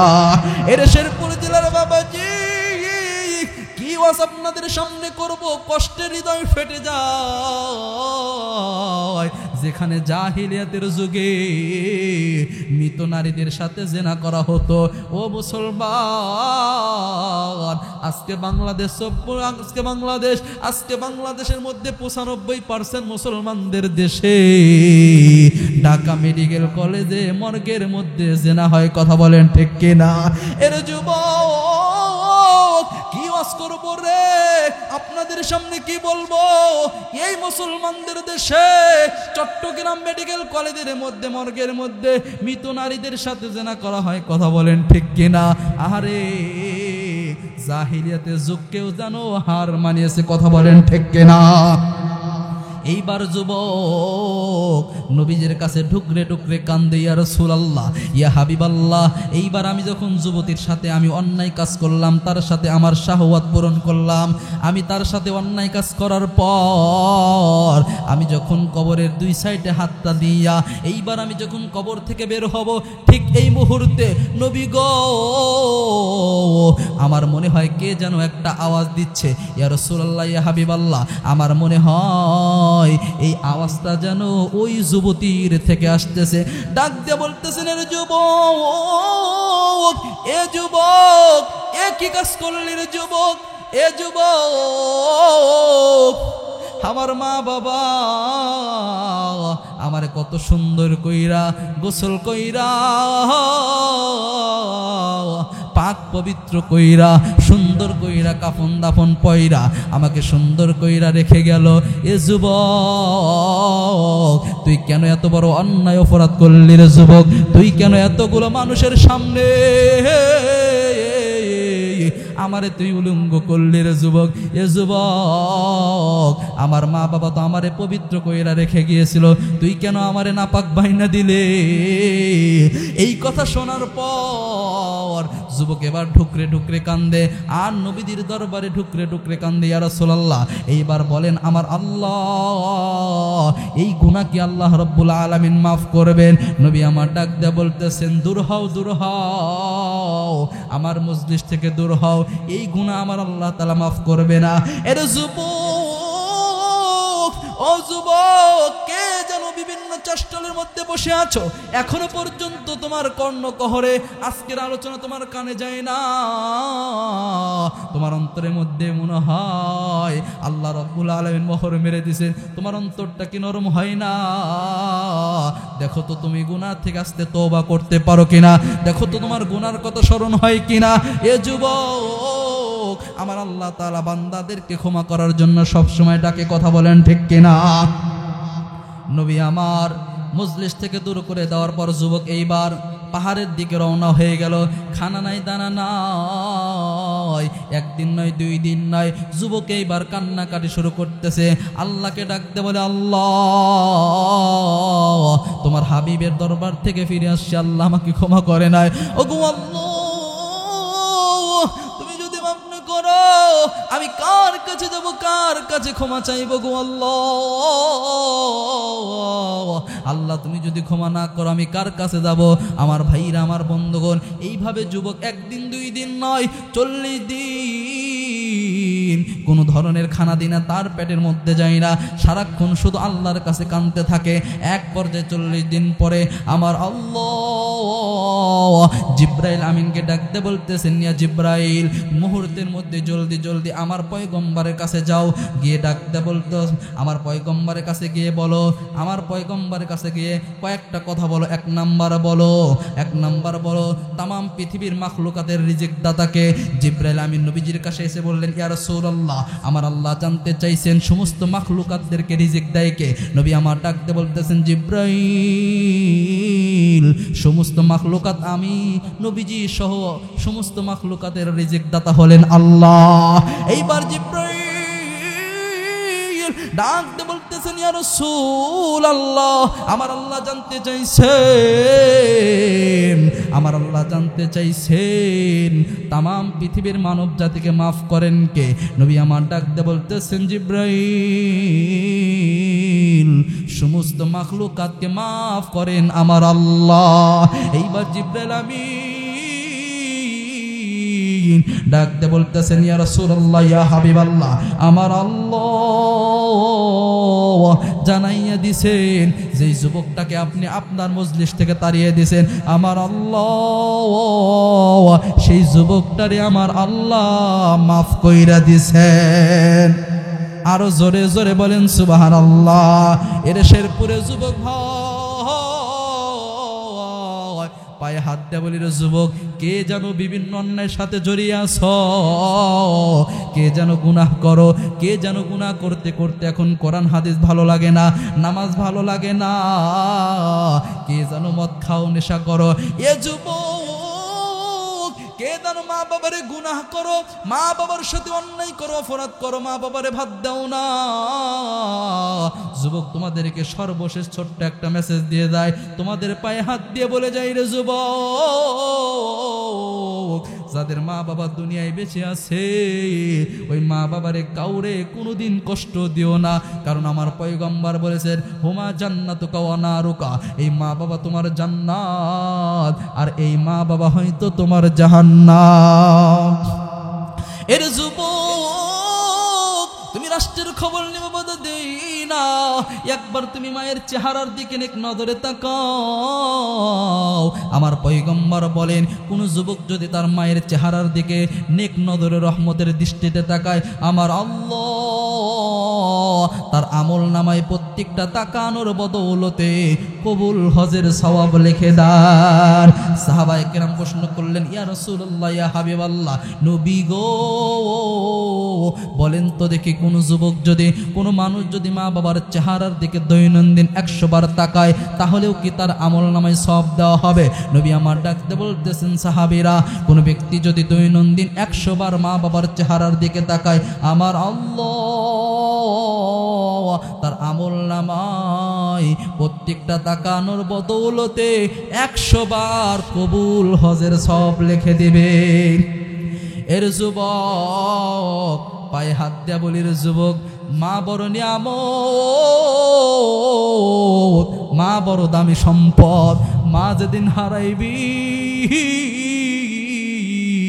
পুরা সিরাজগঞ্জ, পুরা এই শেরপুর জেলা তন্ন তন্ন কইরা খুঁজবে। এর যুবক, মা যেদিন হারাইবি, মা বড় নিয়ামত, মা বড় দামি সম্পদ, এই মা যেদিন হারাইবি রে যুবক, এই শেরপুর জেলা তন্ন তন্ন কইরা খুঁজবে, খুঁজা দেখবি মায়ের চেহারার মতন একজন মহিলা মিলাইতে পারবে না। মা যেদিন মারা যাবে, মায়ের পাশে বসে যদি ডেকে ডেকে বলো, মা ও মা কথা বলো, দেখবি সেই দিন আর মা কথা বলে না। ওই মা যার বেঁচে আছে, ওই মার সাথে কখনো খারাপ ব্যবহার করবি না রে যুবক। ওই মা তোমার জান্নাত, ওই মাই তোমার জাহান্নাম। মায়ের খেদমত যদি করতে পারো রে যুবক, এ যুবক, মার দোয়া যদি নিতে পারো, দুনিয়াও শান্তি, পরকালও শান্তি। কথা বলেন ঠিক কিনা? আর মা যদি নারাজ হয়, বাবা যদি নারাজ হয়, দুনিয়াও ধ্বংস হয়ে যাবে, পরকালও ধ্বংস হয়ে যাবে। কথা বলেন ঠিক কিনা? অনেক যুবক দেখা যায় বিয়ে করার আগে মা বাবারে অনেক সম্মান করে, অনেক সম্মান করে, অনেক খেদমত করে, কিন্তু নতুন বউ পাইয়া মারে ভুলে যায়। অনেক যুবক এমন আছে, শ্বশুর শাশুড়ি যেমন ভাবে মূল্যায়ন করে, মা বাবারে এত মূল্যায়ন করে না। এমন বহুত ঘটনা আছে, শ্বশুর শাশুড়ি যেদিন আসবে অনেক সুন্দর বাজার করে, মুরগি রান্ধে, পোলা রান্ধে, সুন্দর করে রোস রান্ধে, এইবার শ্বশুর শাশুড়িকে খাওয়ার জন্য আলাদা ঘরের মধ্যে দেয়। এদিকে ঢুকরিয়ে ঢুকরিয়ে মা ছোট্ট একটা রান্না ঘরের মধ্যে সামান্য নরমাল তরকারি রান্না ঘরের মধ্যে নিয়ে যায়, আর বাবাকে সাথে নিয়ে খাওয়ায়। আর এইদিকে যে মা 10 মাস 10 দিন পেটের মধ্যে লালন কইরা, আমার ভাই রে, এই যুবকটার এত সুন্দর করে মানুষের মতো মানুষ করলো। এই সন্তান যখন চোখের সামনে শ্বশুর শাশুড়িকে এত সুন্দর আপ্যায়ন করে, আর এই দিকে মা ঘরের মধ্যে কাঁচা মরিচ দিয়া ভাত খায়, আর আল্লাহ তাআলার কাছে ডাক দেয় বলে, আল্লাহ এ কেমন সন্তান আমি পেটের মধ্যে রাখলাম রে আল্লাহ। আরে আল্লাহ, আমার আপন সন্তান আমাকে মূল্যায়ন করে না, আমাকে দাম দেয় না, আমাকে খাবার দেয় না। এর যুবক, কার জান মা বাবারে বৃদ্ধাশ্রমে রেখে আসছো? ও মুসলমান, তোমাদেরকে বলে মুসলমানদের মা বাবাকে বৃদ্ধাশ্রমে রাখার জন্য আমার আল্লাহ নির্দেশ দেয় না। এর যুবক, মা বাবার আমি ধরতাম না, আমি ধরছি এই কারণে, আমি শুনছি আপনাদের গ্রামে নাকি বৃদ্ধাশ্রম আছে। শোনার পর আমার মনটা বড় ভেঙে গেল। আমি শুনতে পাইলাম এখানে নাকি এই গ্রামেরও অনেক মানুষের মাকে রেখে আসছে, বাবাকে রেখে আসছে। হারে পোড়া কপাল, তুই যে ঘর, এ যুবক, তোর মা যদি তোরে পেটের মধ্যে জায়গা দিতে পারে, তুই কেন তোর মা বাবার তোর ঘরের মধ্যে জায়গা দিতে পারবে না? তোর মতন পুরো কপাল আর কেউ নাই রে যুবক। তোর মা তোর পেটের মধ্যে, ছোট্ট পেটের মধ্যে তোরা জায়গা দিল। ও যুবক, তুই কেন তোর মারে তোর ঘরের মধ্যে জায়গা দিতে পারো না? তুমি তোমার ঘরটাকে কত সুন্দর করে সাজাও, তোমার থাকার ঘর, তোমার খাওয়ার ঘর, তোমার রেস্টুরেন্টের ঘর, তোমার বিশ্রামের ঘর, তোমার মেহমানখানা, কিন্তু তোমার মা বাবার কোনো ঘর নাই। তোমার মতন পোড়া কপাল আর কেউ নাই। এর যুবক, পায়ে হাত দিয়ে বলি, মা বাবার কষ্টের কথা একটু মনে রাখ। এ যুবক, মনে রাখ, দেখতো দেখি আজকের এই মাহফিল থেকে মার প্রতি ভালোবাসা আসে কিনা, বাবার প্রতি ভালোবাসা আসে কিনা। তিনটা কষ্ট আমার আল্লাহ তাআলা কোরআনের মধ্যে বলেছেন, মা বাবা প্রত্যেকটা সন্তানের জন্য কমপক্ষে তিনটা কষ্ট করেছে। এই পৃথিবীর মধ্যে মা সন্তানের জন্য তিনটা কষ্ট করেছে। এক নাম্বার কষ্ট, এই মা সন্তানকে অনেক কষ্ট কইরা গর্ভধারণ করেছে। কথা বলেন ঠিক কিনা? যুবক, জানো তোমার মা যখন তোমারে গর্ভধারণ করেছে, তোমার মার কত কষ্ট হয়েছে। মার গর্ভে যখন আমি আপনি প্রথম দিন আসলাম রে যুবক, সেই দিন থেকে মা ঠিক মতো খাবার খাইতে পারে না। মা খাবার খেতে বসলে সব মানুষ খায়, মা খাবারের মাঝখান থেকে উঠে যায়, উঠে গিয়ে জিহ্বায় কামড় দিয়ে চোখের পানি ফেলে দিয়ে রুমের মধ্যে একা একা কান্দে। কোনোদিন খেয়াল করছো কিনা? এর যুবক, এইভাবে একদিন নয়, 2 দিন নয়, দীর্ঘ 10 মাস আমার আপনার মা আমাকে সুন্দর করে গর্ভে ধারণ করছে। 1 নাম্বার কষ্ট। 2 নাম্বার কষ্ট রে যুবক, চোখের পানি দেখো তো পরে কিনা। এ যুবক, দিলটা নরম করে দে। যুবক রে, দেখতো আজকে চোখের পানি ফালাইতে পারো কিনা। আজকের আলোচনা শুই না, মায়ের কুদরতি পায়ে পইরা যাবে, মার কাছে ক্ষমা চাইবে, ডাকতে বললে, মা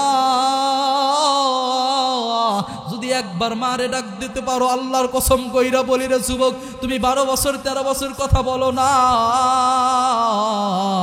মার খেদমত করো না, আজকে গিয়ে যদি মার হাতটা ধইরা ক্ষমা চাও, আমার বিশ্বাস তোমার মা পিছনের সব অপরাধ ভুলে যাইবে। কথা বলেন ঠিক কিনা? আমার যুবক ভাই, যুবক, মা কষ্ট করে গর্ভধারণ করছে। এরপরে এই মা প্রসব বেদনা করার পরে এমন কষ্ট সহ্য যন্ত্রণা করেছেন। ও মুসলমান, এই পৃথিবীর বুকে অনেক মা সন্তান প্রসব করতে গিয়া এই জমিন থেকে বিদায় নেয়। কথা বলেন ঠিক কিনা? অনেক সময় ডাক্তাররা জিজ্ঞেস করে, সন্তান বাঁচাইবেন নাকি এই মহিলাকে বাঁচাইবেন? এবার সবাই বলে আমাদের সন্তান লাগবে না, এই স্ত্রীকে বাঁচাইলে হইবে। কিন্তু ডাক্তার যখন মাকে জিজ্ঞেস করে, আপনি বলেন কারে বাঁচাইবেন? আপনি বাঁচবেন না, আপনার সন্তানকে বাঁচাইবেন। এইবার ডাকতে বলতেছেন, ডক্টর, আমি এই দুনিয়ার আলো বাতাস দেখেছি গো ডাক্তার, আমার এই দুনিয়ায় বেঁচে থাকার দরকার নয়, আমার সন্তানকে আপনি দুনিয়ায় আনেন। আল্লাহু আকবার বলেন। এর যুবক, এই মারে কষ্ট দিও না, এই মারে আঘাত দিও না। যুবক তোমাদেরকে বলি, মার সাথে ভালো ব্যবহার করবা, মার পায়ের নিচে পড়ে থাকবা। মা বড় দামি সম্পদ, মা বড় দামি নিয়ামত। এই নিয়ামত যেদিন হারাইবি সেই দিন বুঝবি মা কত বড় দামি সম্পদ ছিল। এখনো অনেক যুবক আছে মার বড় পাগল, কথা বলেন ঠিক কিনা? অনেক যুবক আছে মা মরে যাওয়ার পর কবরে কাফন দাফন করার পর সব মানুষ চলে আসে, কিন্তু এই দুনিয়ার মধ্যে এখনো অনেক যুবক আছে মার এত ভক্ত, মার এত পাগল। সব মানুষ আসে কিন্তু যুবক মায়ের কবরের মধ্যে, মায়ের কবরের পাশে বসে বসে ঢুকরে ঢুকরে কান্দে, কথা বলেন ঠিক কিনা? এই জন্য আমার ভাই, ওই মারে কষ্ট দেওয়া যাবে না। 2 নাম্বার কথা আপনাদের সামনে বলে, বাবাকেও কখনো ছোট করবেন না। কারণটা হলো নবী আমার বলছেন, এই মা বাবা তোমাদের জন্য জান্নাত, আর এই মা বাবা তোমাদের জন্য হলো জাহান্নাম। রে যুবক, ও যুবক, বাবার কষ্টের কথাও একটু আপনাদেরকে টাচ দিয়ে দেয়। এই বাবাও কিন্তু অনেক কষ্ট আমাদের জন্য করেছে, জানেন কিনা? এই জন্য বাবাকে বলা হয় বাড়ির মুরব্বী। কারণটা কি জানেন? আহারে বাবা, মা তো চোখের পানি ফালাইতে পারে, কিন্তু বাবা যারা হয় এরা কিন্তু চোখের পানিটুকু ফালাইতে পারে না, শুধু ভিতরে ভিতরে কান্দে। এই জন্য দেখবেন অনেক বাবা ঈদের মধ্যে আসলে সবাই রে সব কিছু মার্কেট কইরা দেয়, নতুন নতুন জামা কিনে দেয়, নতুন জুতা কিনে দেয়, কিন্তু বাবা দেখা যায় রাখতে বললে বেটারে, যদি বলে আব্বা আপনারে নতুন জামা কিনে দেই, ডাকতে বললে বাবা আমার নতুন জামা লাগবে না, আমার নতুন জামা লাগবে না, ওই যে একটা জামা ছিল ওইটাই তো এখনো ভালো আছে, ওইটা সুন্দর কইরা ধুইয়া ওইটা ইস্তারি দিলেই অনেক সুন্দর লাগবে। ডাকতে বলে যে বাবা সবাই আপনি জুতা কিনে দিলেন, আপনার কি জুতা কেনার প্রয়োজন নয়? বাবা ডাকতে বলতেছেন ব্যাটারি, যেই জুতাটা এখনো আছে এটাই তো আরো অনেক দিন যাবে, আমার জুতা লাগবে না, বিকালে যাইব গিয়ে এই জুতাটাকে সুন্দর করে একটু মুছে পরিষ্কার করে কালি করে নিয়ে আসবো, দরকার নাই। এই জন্য দেখবি যুবক, বাবা তোদেরকে কষ্ট বলতে দেয় না, বাবা তোদের কাছে কষ্টের কথাও বলে না। একজন বাবা জানে তার ফ্যামিলি চালাইতে গিয়ে কত কষ্ট হয়, বাবা যে হয়েছে সেই বোঝে। এই বাবা নিজে সেরা জামা পরে, কিন্তু কখনো সন্তানকে সমাজের মধ্যে ছোট হতে দেয় না। ঈদের মধ্যে বাবা নতুন জামা কেনে না, নতুন জুতা কিনে না, কিন্তু সন্তান রে সব সময় সমাজের মধ্যে যেন দামি পোশাক পরতে পারে। এই জন্য বাবা 2 দিন নয় 3 দিন নয়, রাত দিন একাকার করে পরিশ্রম করে টাকাগুলো গোছিয়া যুবক তোরে জামা কিনে দিত, ছোট্ট কালে তোরে জুতা কিনে দিত। এ যুবক, আজকে তুমি কারে বুড়া বলে গালি দাও? আজকে তুমি কার সাথে টাকার বাহাদুরি দেখাও? কয় টাকা হয়েছে তোমার রে যুবক? আজকে তুমি টাকার বাহাদুরি দেখাও ও যুবক। যেই টাকা তোমার বাবার উপকার আসে না, ওই টাকার কোনো দাম নাই। আহারে তোমার বাবা 2 টাকা কামাই করতো, কিন্তু ওই 2 টাকা দিয়ে বাজার থেকে হেঁটে আসতো, গাড়িতে আসতো না, কিন্তু তোমার জন্য আসার সময় ওই গাড়ি ভাড়া বাঁচাইয়া তোমার জন্য মজা কিনে নিয়ে আসতো। এটার নাম হলো বাবা। এই জন্য যুবক পায়ে হাত দিয়ে সর্বশেষ তোমাদের কাছে আমি ওসিয়ত করে যাই রে যুবক, ওই মা বাবা যাদের বেঁচে আছে ওই মা বাবাকে কখনো কষ্ট দেওয়া যাবে না। ওই মা বাবা আমাদের সবচাইতে আপন, কথা বলেন ঠিক কিনা?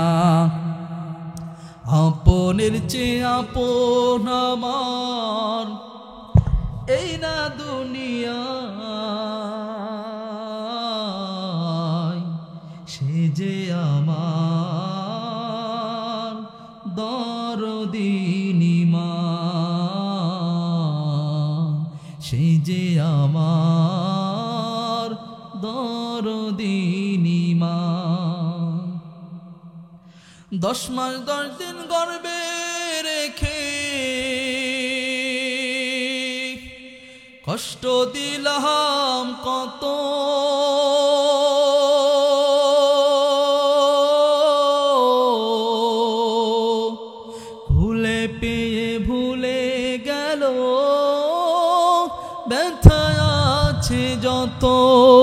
নিজে না খেয়ে মা সন্তান রেখাওয়ায়, সে যে আমার দরদিনী মা, সে যে আমার দরদিনী মা। মাগো তোমার মতো নাই না কেহ, আমায় বুকে টানি আঁচল দিয়া মুছে না কে,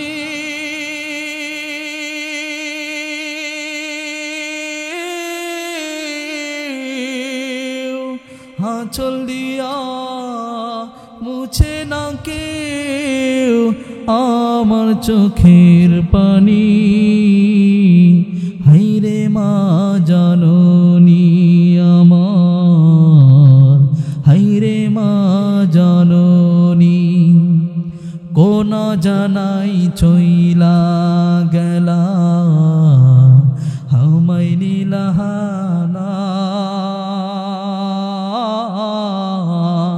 একলা বসে কান্দি আমি, খুঁজে পাই না আপনজনা। আদর করে আর তো কেহ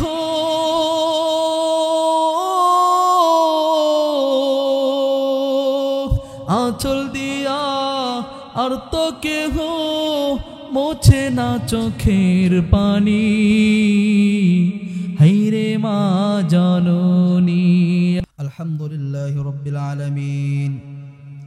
রব্বানা যালামনা আনফুসানা ওয়া ইল্লাম তাগফির লানা ওয়া তারহামনা লানাকুনান্না মিনাল খাসিরিন। ربنا لا تزغ قلوبنا بعد إذ هديتنا وهب لنا من لدنك رحمة إنك أنت الوهاب. أغا رب العالمين الله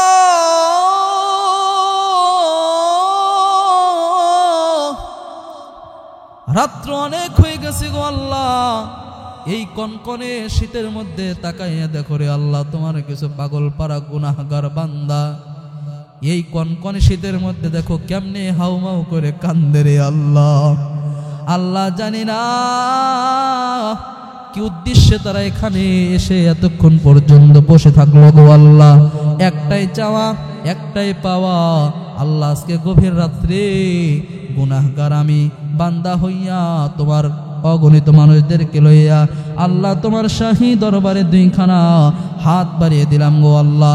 মেহেরবানি করে আল্লাহ আপনি আমাদের হাতটাকে ফিরাইয়া দিন না গো আল্লাহ। আগো রব্বুল আলামিন, দুনিয়ার এক দরবার থেকে যদি ফিরাইয়া দেওয়া হয় অন্য দরবারে যাওয়া যায় রে আল্লাহ, কিন্তু তুমি তো আমাদের এমন একজন আল্লাহ, তুমি যদি ফিরাইয়া দাও কার কাছে যাব রে আল্লাহ, কার কাছে ক্ষমা চাইব, কে মাফ করবে? কেউ তো নাই আল্লাহ। বানাইছো তুমি, তোমার কাছেই ভিক্ষা চাই। আজকে এই মাহফিলকে উসিলা করে আপনি আমাদের জীবনের সব গুনাহগুলো মাফ করে দাও আল্লাহ। একজন মানুষ যেন এমন না থাকে যার আজকে গুনাহ মাফ করা হইল না গো আল্লাহ।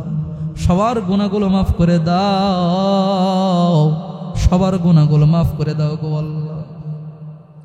আল্লাহ আমরা যারা হাত উঠাইলাম, আমার বিশ্বাস এখানে একজন মানুষ এমন নয় যার কেউ না কেউ অন্ধকার কবর জগতে নাই রে আল্লাহ। এখানে অনেক যুবক ভাই আছে, কে যেন তার মা কে হারাইছে রে আল্লাহ, কে যেন বাবাকে হারাইছে রে আল্লাহ। কোন যুবক যেন এমন আছে যার বাবাও নাই মাও নাই রে আল্লাহ। আবার আল্লাহ এমন ঢুকরে ঢুকরে কান্দে মা বাবা হারাইয়া। আমার আল্লাহ আমাদের মধ্য থেকে যাদের মা বাবা দুনিয়া ছেড়ে চলে গেছে রে আল্লাহ, আল্লাহ তাদের কবরগুলো তুমি জান্নাত বানাইয়া দাও রব্বুল আলামিন। আল্লাহ আমাদের মা বাবা যাদের বেঁচে আছে গো আল্লাহ, মা বাবার হায়াত আমাদের উপর বাড়াইয়া দাও আল্লাহ, তাদের বেশি বেশি জনমবার খেদমত করার তৌফিক দিয়ে দাও গো আল্লাহ রব্বুল আলামিন। আল্লাহ এখানে যারা হাত উঠাইছে আল্লাহ, আমার কাছে অনেক ভাই এই মেম্বার সাহেব সহ অনেকেই দোয়া চেয়েছে আল্লাহ, তার সন্তান প্রবাসে আছে আল্লাহ, আরো অনেকের সন্তান আয় আল্লাহ প্রবাসে আছে গো আল্লাহ, দোয়া চেয়েছে গো আল্লাহ। আয় আল্লাহ প্রবাস জীবনে আল্লাহ তোমার কাছে সফর করে দিলাম গো আল্লাহ, ওই দেশে প্রবাস জীবনে আল্লাহ তাদেরকে তুমি সকল প্রকার বালা মুসিবত থেকে হেফাজত কইরো গো আল্লাহ। আমাদের আত্মীয় স্বজন যারাই যেখানে প্রবাসে আছে আল্লাহ, সবাইকে তুমি সকল ধরনের বালা মুসিবত থেকে হেফাজত কইরো গো আল্লাহ। হায়াত বাড়িয়ে দিও আল্লাহ, স্বপ্ন পূরণ কইরা সুস্থ অবস্থায় দেশে ফিরে আসার তৌফিক দিয়ে দেও গো আল্লাহ রব্বুল আলামিন। আল্লাহ জানি না কে জানে এখানে এমন জটিল কঠিন রোগে আক্রান্ত আল্লাহ, দুনিয়ার সব ডাক্তার ফিরিয়ে দিয়েছে গো আল্লাহ। আল্লাহ তোমার কাছে বিশ্বাস কইরা তোমার কাছে হাত উঠাইছে, বিশ্বাস নিয়ে হাত উঠাইছে, তুমি হাত ফিরাইয়া দিও না, আমাদের সকলের জটিল কঠিন রোগগুলো তুমি সুস্থ কইরা দাও গো আল্লাহ রব্বুল আলামিন। আমার পর্দারানের মা বোনের আমার সাথে হাত উঠাইছে, আমি জানি না কোন মা বোনের যেন সন্তান হয় না, সংসারের মধ্যে অশান্তি আল্লাহ, কলিদার টুকরা সন্তান দিয়া মা বোনদের কলিদা তুমি ঠান্ডা করে দাও গো আল্লাহ। আল্লাহ সন্তান দেওয়ার মালিক তুমি আল্লাহ, আল্লাহ তুমি সন্তান দিয়ে তাদের মনটাকে ঠান্ডা কইরা দাও গো আল্লাহ। আয় আল্লাহ আপনার কাছে দরবারে ফরিয়াদ করে গো আল্লাহ, আয় আল্লাহ আপনি আমাদেরকে আকস্মিক মৃত্যু দিয়ে না গো আল্লাহ। আল্লাহ আপনি আমাদেরকে হার্ট অ্যাটাক কইরা মাইরেন না গো আল্লাহ, আপনি আমাদেরকে কিডনি পচাইয়া মাইরেন না গো আল্লাহ। আল্লাহ আপনি আমাদেরকে আমাদের রোড অ্যাক্সিডেন্ট কইরা মাইরেন না গো আল্লাহ, এমন মৃত্যু দিয়েন না যেই মৃত্যুর সময় কেউ কাছে থাকে না রে আল্লাহ, আপনজন থাকে না, বিদায় নেওয়া যায় না, কালেমা পড়া যায় না। আল্লাহ মৃত্যু যেদিন দিবা আল্লাহ সুন্দর কইরা উত্তম পোশাক পইরা গোসল কইরা ওযু কইরা আতর গোলাপ মাখিয়া আল্লাহ তোমার দরবারে সিজদারত অবস্থায় অথবা তোমার দ্বীন প্রতিষ্ঠা করার লক্ষ্যে এলায়ে কালিমাতুল্লাহর জন্য যুদ্ধ করতে করতে যেন আমাদের মৃত্যু হয়, কবুল করে নাও গো আল্লাহ রব্বুল আলামিন। আল্লাহ এই গভীর রাত্রে তুমি তো প্রথম আসমানে নেমে আসছো গো আল্লাহ, তোমার ওয়াদা আছে তুমি দোয়া কবুল করো আল্লাহ। আমি মুসাফির তোমার কাছে দোয়া করি আল্লাহ, আজকে দোয়া ফিরাইয়া দিও না আল্লাহ, তোমার দরবারে ফরিয়াদ করি আল্লাহ, তোমার কুদরতি পা ধরে বলি আল্লাহ আমার সাথে যেন হাত উঠেইছে আল্লাহ, একটা হাত যেন খালি না থাকে, যে হাতটা তোমার বাইতুল্লাহর গেলাপ ধরতে পারে নাই রে আল্লাহ। আল্লাহ যে হাত তোমার বাইতুল্লাহর গিলাফ ধরতে পারে নাই, সব হাতটাকে আল্লাহ বাইতুল্লাহর গিলাফ ধরার তৌফিক দিয়ে দাও রে আল্লাহ। আল্লাহ আমাদের হাবিব তোমার হাবিব বিশ্বনবী মুহাম্মদ রাসূলুল্লাহ সাল্লাল্লাহু আলাইহি ওয়াসাল্লামের রওজা মোবারক জিয়ারত করার ব্যবস্থা করে দাও গো আল্লাহ। আল্লাহ গুনাহের কারণে আপনি আমাদেরকে দূরে রাখেন না গো আল্লাহ। আল্লাহ আপনি আমাদের দ্রুত আল্লাহ তোমার ঘর বাইতুল্লাহ শরীফ তাওয়াফ করার ব্যবস্থা করে দাও আল্লাহ রব্বুল আলামিন। আল্লাহ এই আলোচনা করতে গিয়ে আল্লাহ অনেক ভুল ভ্রান্তি হয়ে গেছে, আল্লাহ ক্ষমা করে দাও আল্লাহ রব্বুল আলামিন। এই গভীর রাতে তোমার দরবারে আল্লাহ ফরিয়াদ করি গো আল্লাহ, ও গো আল্লাহ এই জমিনটা এত সুন্দর হয়ে গেছে, আজ গানের আসর করে না এরা আল্লাহ, যেখানে গানের আসর হইতো গো আল্লাহ জমিনটা নাপাক করে দিত গো আল্লাহ। আল্লাহ গুনাহের সাইলাব হয়ে যেত আল্লাহ, তুমি হেদায়েত দিয়েছো আল্লাহ। আল্লাহ জমিনটা কত সুন্দর হয়ে গেছে, কোরআনের মাহফিল করেছে আল্লাহ। আমি গুনাহগার, কোরআন থেকে কিছু আলোচনা করলাম আল্লাহ। আল্লাহ আজকের আলোচনা কবুল করে আল্লাহ, আজকের মাহফিলকে আপনি আমাদের পরকালের নাজাতের জরিয়া বানাইয়া দেন গো আল্লাহ রব্বুল আলামিন। এই গুনাহগার বান্দা আল্লাহ, আমি তোমার গোলাম আল্লাহ, তোমার মুরব্বি আল্লাহ, আমি তোমার গোলাম আল্লাহ। চুল পাকা দাড়ি পাকা হাফেজ কোরআন আলেমদেরকে নইয়া তোমার দরবারে হাত উঠাইলাম আল্লাহ। আল্লাহ যতদিন দুনিয়ায় বেঁচে থাকি কোরআনের দাওয়াত যেন আল্লাহ সারা বাংলার জমিন এভাবে দিতে পারে আল্লাহ, কবুল করে নাও গো আল্লাহ রব্বুল আলামিন। কোরআনী শাসন, কোরআনী হুকুম তুমি প্রতিষ্ঠা করে দাও আল্লাহ। আমার মুসলিম ভাইরা যারাই যেখানে নির্যাতিত নিষ্পিত আল্লাহ, সকলকেই তুমি সুস্থ রাখো গো আল্লাহ। আল্লাহ মুসলমানদের আবাসভূমি বাংলাদেশকে তুমি হেফাজত করে নাও, সকল প্রকার ষড়যন্ত্র থেকে হেফাজত করে নাও ও গো আল্লাহ। আল্লাহ মেম্বার উনি দোয়া চাইছে, ওনার মা অসুস্থ গো আল্লাহ, আল্লাহ তাকে তুমি দ্রুত সুস্থ করে দাও গো আল্লাহ। হায়াত তয়্যিবা দান করো, সকল প্রকার বালা মুসিবত থেকে হেফাজত করো আল্লাহ। আপনি আমাদের প্রত্যেকের মনের নেক তামান্না ইচ্ছাগুলো তুমি পূর্ণ করে দাও গো আল্লাহ। আল্লাহ যুবকদের চাকরির ব্যবস্থা করে দাও, ছাত্রদের জেহেন জাকাত বাড়িয়ে দাও। আজকের মাহফিলকে তুমি কবুল আর মঞ্জুর করে নাও। ইয়া হাইয়্যু ইয়া কাইয়্যুম ইয়া হালিম ইয়া করিম ইন্নাকা আফুবুন করিম তুহিব্বুল আফওয়া ফাফু আন্না। ও গো রব্বুল আলামিন, সর্বশেষ তোমার দরবারে ফরিয়াদ করি গো আল্লাহ রব্বুল আলামিন।